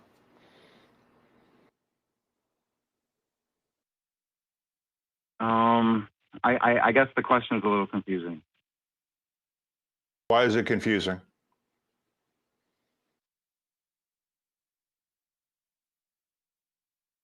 What was the question? Or is it not good? Why is it confusing? Yes, why is it confusing that if you are good, you want to prevent evil, and if you're all good, you really want to prevent evil? Why is that confusing? because there's no explanation. It's just a statement. Here's the thing, Josh. Question. Joshua. It's a question. So sorry, I don't want to derail it too much, but you keep saying, is God obliged, right? I would argue that he is, because that's part of the omni, but let's go aside that. I'm not obliged to do good, and yet I do good with whatever power I have, because that's what demarcates a good person. It's definitionally necessary to do what good you can to be determined to be a good person. Would you agree with that? Yeah. So if God is a good person, a good entity, even if he is not obliged by some external force to do good, him not doing all the good he could, which in the Omni is literally all the good that can be done, I would not demarcate him as a good entity, because he's not doing the most good he could do with the power he has. Obligation be damned. Yeah, I mean, I don't have much, to be honest. It's just something I barely learned. I just wanted to throw it out there. And I'm going to say this, Joshua. You've taken an absolute broadside in this call, and you were very brave to call in for it. I think you may not have been quite as prepared for it as you might be, and that's not your fault. You were going up against Jim Barrows, who has orders of magnitude more experience than me, and Forrest Valkai, who is professional internet man, and then me, this chud. I think you should follow Forrest's advice and Jim's advice. I think you should go read the Bible, trying to take out any bias. Like, read it as if it is a story, and think, is the character of God, as presented in this book, good? And if not, same as I'd read, I don't know, like The Lord of the Rings, and I'd go, this character of Sauron, is he good? And if not, then, well, I'm not going to use him as a model for morality now, am I? So I'd suggest that. Any last words there, Jim? No, it's good last words. Okay, so I think we're going to let you go, Joshua. We do have one more call, and we've got a couple of more things to do while we're here in Atheist Experience overtime. So thank you very much for calling in, sir. And do feel free to call back. Okay, thank you, James, and thank you, Jim. Bye. You're welcome. Have a good one. It is going to be very confusing that we both have very similar names, Jim and Jam. Yep. Yeah. It'll be fun. Okay. We have... Well, just before we do the last call, and I'm thank you for the patience, there's a couple of things I want to do. Firstly, I would like to bring up the crew. They haven't been shouted out yet this episode. Oh, we have not. Yeah, shout out to the crew. We got so involved in the calls. Yep. Where are they? They, in terms of as close to infinite good and patience as you can get on this planet, our crew is pretty much as close to God as you're going to get, because boy, oh boy, do they give us plenty of rope. And we thank them very much for it. So that's the people behind the cameras, that's the call takers, the screeners, the people who take the emails. There are so many people behind the scenes that make this show run, and they're all doing it out of the goodness of their hearts, basically. So thank you very much to them. I'd also like to, one last time, shill for the relief efforts. Please donate whatever you would have given us this week in super chats or donations to the fundraisers or anything of that nature. Please direct to the flood fundraiser. That's at bit.ly/Austin Flood Fund, I believe. There's people here that need help. And I'm in Central Austin. I'm right here. Thankfully, I personally wasn't affected, but many people were. People lost their lives unnecessarily, and it behooves us as humanists, secular humanists. We say it every day, every time we do a show, to help those people. So, Jim, and as just continue with that just a little bit. Yeah. One of the hardest things I think for some of us to do is to point out that leopards are eating people's faces, while also empathizing with people who are experiencing horrible things right now. And it's not just Central Texas right now. I mean, that's the biggest thing at the moment. But we're in hurricane season. Tropical storms are kicking up. And all the red states voted to make their ability to survive and recover from these storms horrifyingly worse. Yeah, we don't need to be careful.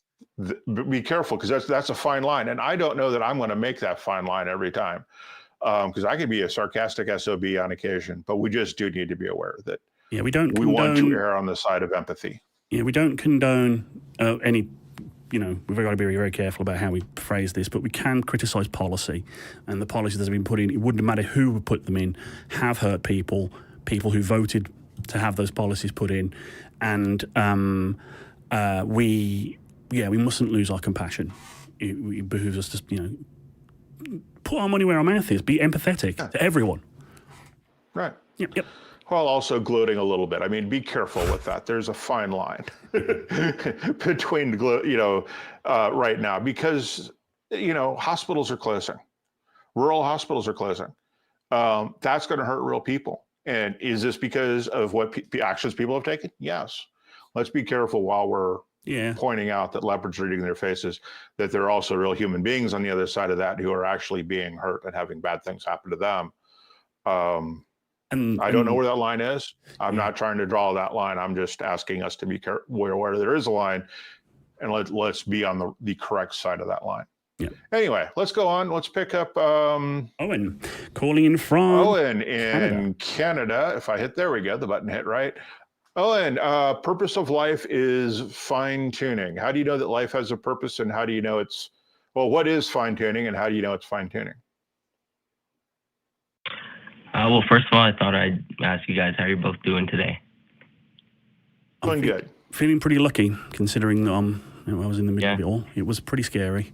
Flood warnings flashing up and that kind of thing. But thank you for your concern. But as to Jim's point. Yeah. So I just wanted to sort of ask you guys, like, as an atheist, knowing that there's no eternal life, right? How do you go about every day? Like, how do you get out of bed? How do you sort of strive for? Well, that's easy. It's easy to answer. I get out of bed 1 foot at a time. I put my pants on, right, 1 foot at a time. I put my shirt on, one arm.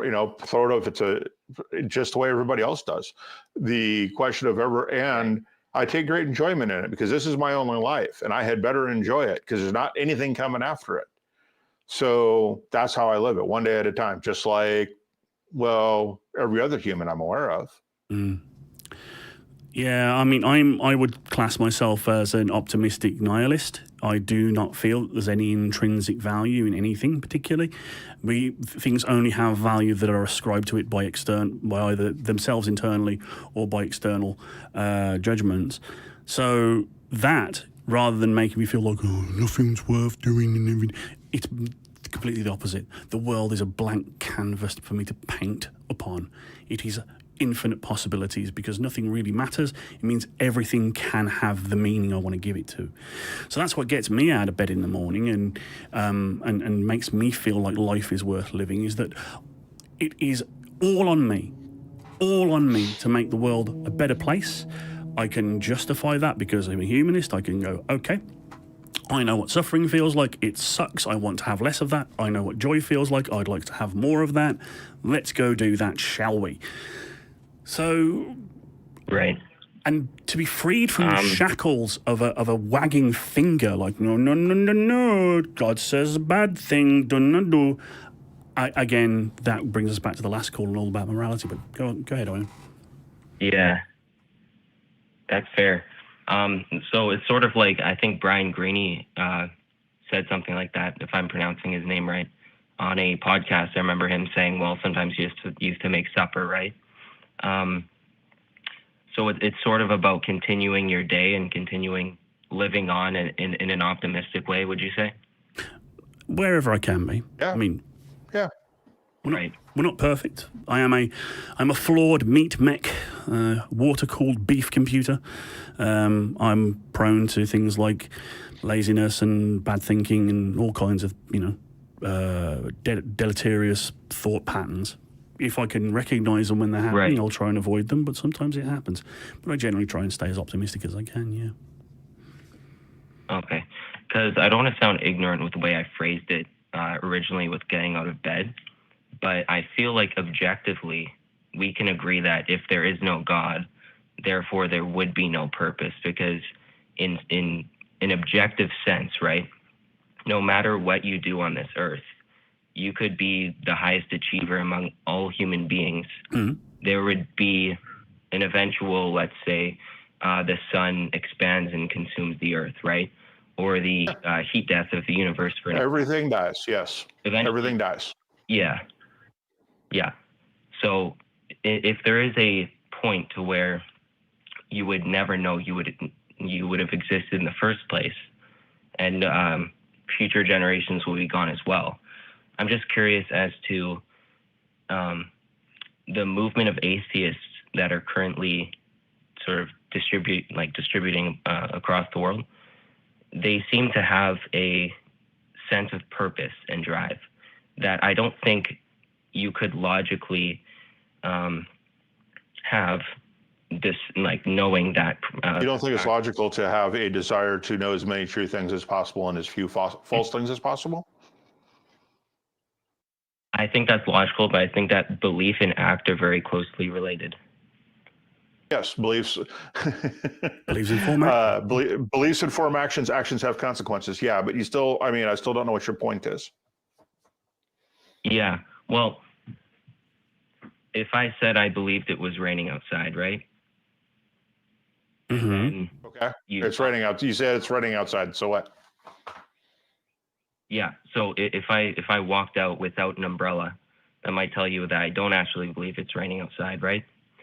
So no. In some sense, I walk outside. I will say it's raining outside and walk out without an umbrella, regardless of whether it's actually true it's raining outside, because I don't care if I get wet.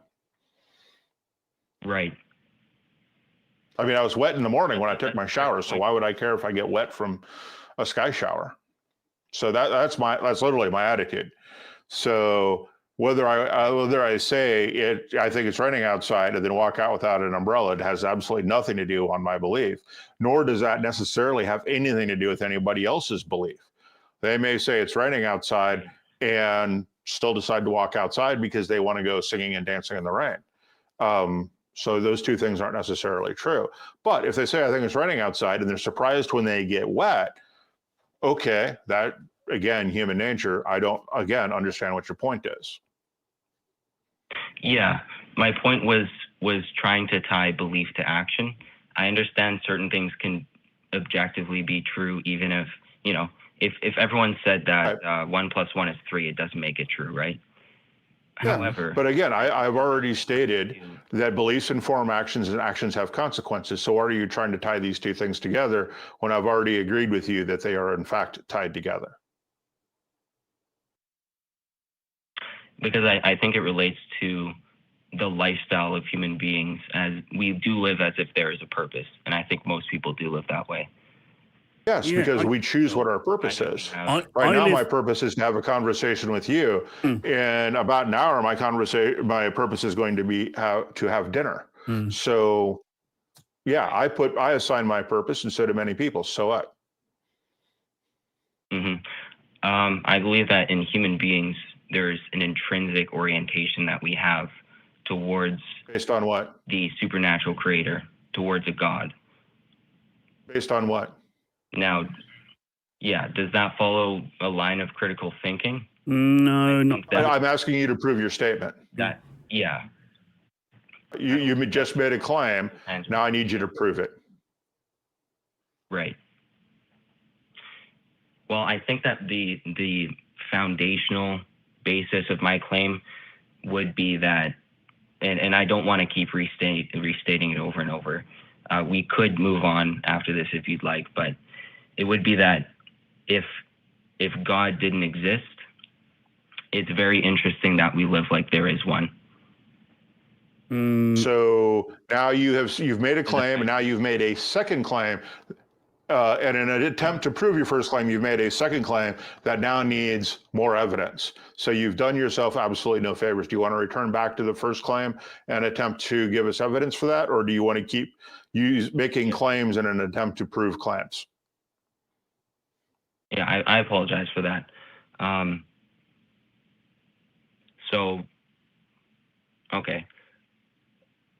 Proposition number 1, people live their lives as if there is purpose. Proposition 2. No, I disagree with that. People choose their purpose and live their life according to those choices. I completely disagree with premise 1. And if you're going to claim premise 1 is true, you're going to need to show some sort of evidence for that, because you have it backwards. People choose their purpose. Purpose is not assigned to them.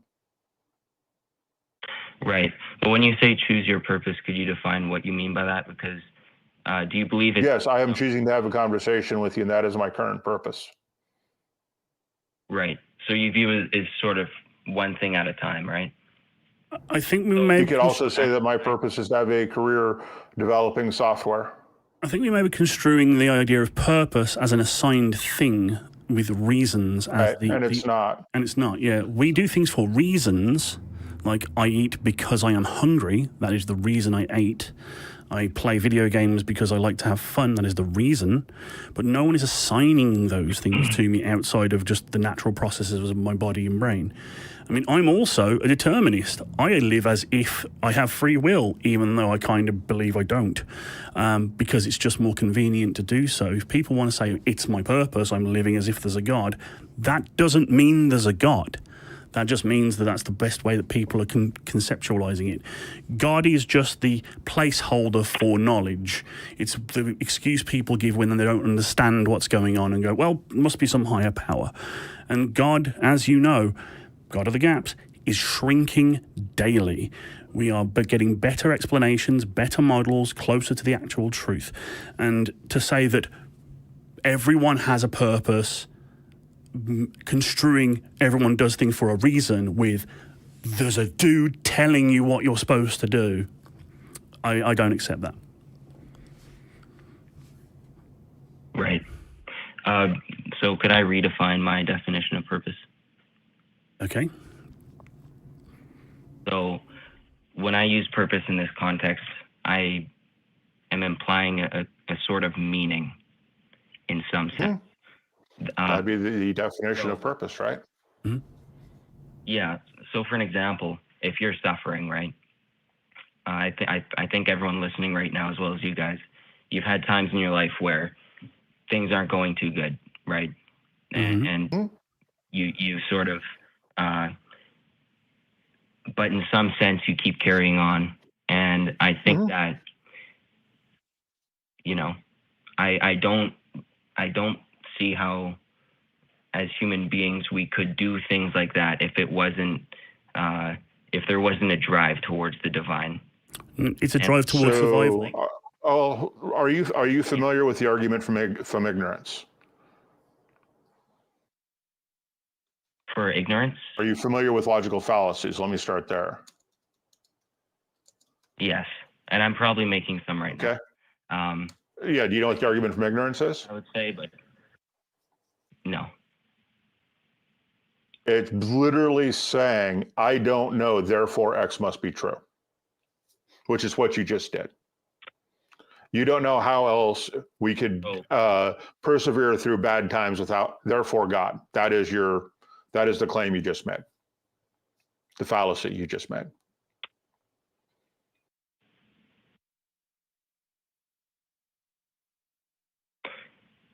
Mm-hmm. I mean, okay. Doesn't mean you're wrong. Just means you need a better argument. Yeah. Sorry, go ahead, Jamie. Yeah, so just to agree with you, Jim, and the thing is that I don't live my life as if there is a God. I am an agnostic atheist, so I don't completely reject the possibility that there is some kind of God, but until it's evidenced, I'm not going to believe it. And yet I still go on. So you're basically saying that the premise that the humanity skews towards the divine, well, I'm a case study that doesn't, and there are other peoples out there that do not have a concept of God. Most of the atheists we know. Yep. No.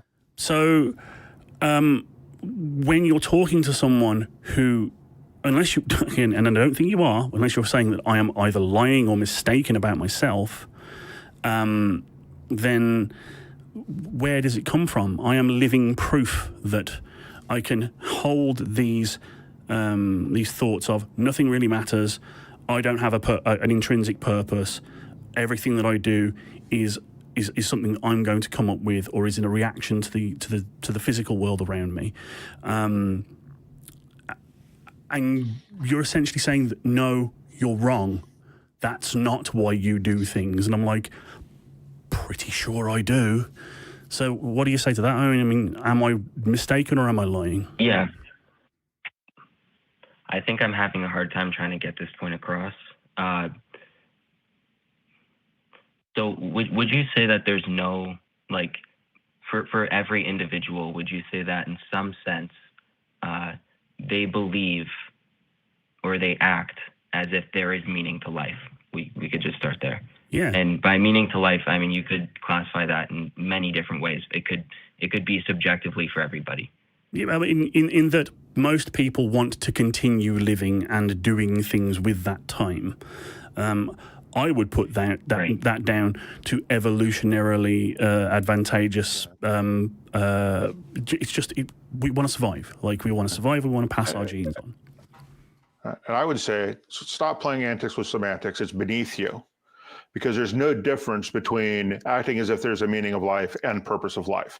They're the same two concepts. So don't do that. It's beneath you. It's just arguing in bad faith. We're still talking about purpose of life. Meaning of life doesn't really matter. So all you're trying to do is swap words out and to somehow change the direction of this conversation. And no, we make choices. Sometimes we say this is our purpose in life to do X. Sometimes we just make choices and figure it out after. But the purpose of our lives, each person's individual life, comes from them. And it comes from others to say this person's life had some meaning to them. But again, none of this proves God. Right. So I would disagree on if I could lay out my propositions. Yeah, try it again. That was non-intentional, and I apologize if that was offensive. So I'm going to have to say, just go for it, Owen. This is going to be your last chance, though, because the crew have been very patient with us, and we do have I believe we're still doing Discord after show. If you've got to shoot off, Joe. I'm still doing Discord. Yeah. Okay, so one more time from the top. So go. Okay. So I believe that people live their life as if there is some meaning, even if it is their own meaning that they create. And I believe that if we are to think logically and have our actions align with our way of thinking, if there is no God and there is to be an end to our life, then meaning doesn't exist. So I think that following that... How does meaning not exist if we choose what that meaning is? Well, why would you choose it if it doesn't exist? Like, why would I choose to have meaning to my life? Why would I choose to have purpose to my life? Because I choose to. Yeah. A choice I can make, right? There's nothing stopping me from making that choice. That's right, but logically that purpose doesn't exist if there is no eternity. You're trying to define it out of existence. You're presupposing God. We reject your second premise. I'm sorry.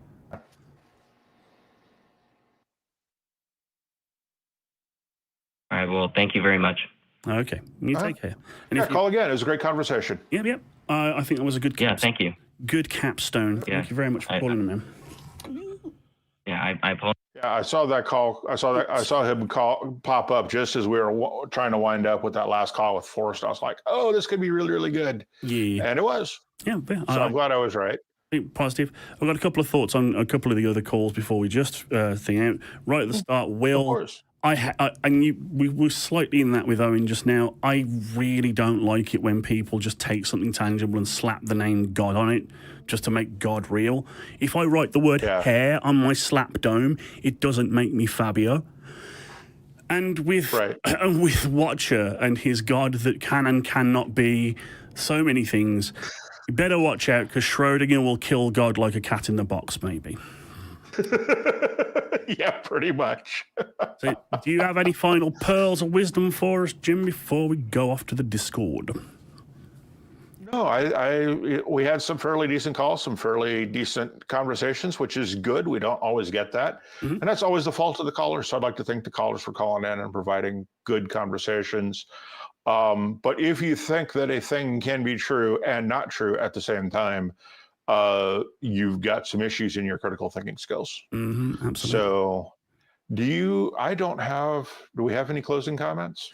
Hey, Only, crew. Yep. Only again, donate to the fund. If you don't know how to find us on Discord, that would be at tiny.cc/ACD Discord, I believe. Correct me if I'm wrong, because I can't read the thingamajigger. Yeah. But yeah, thank you for everyone for calling in. Thank you for having me up. Thank you very much, Jim, for marathoning this extra long episode of the Atheist Experience. And we are here 4:30 Central every Sunday. Do feel free to call us. Take care. What will it take for you to start opening your eyes, to start questioning the bullshit everyone around you buys? You think it's any of your business what goes on between my thighs? I wonder when we'll be rid of your eyes.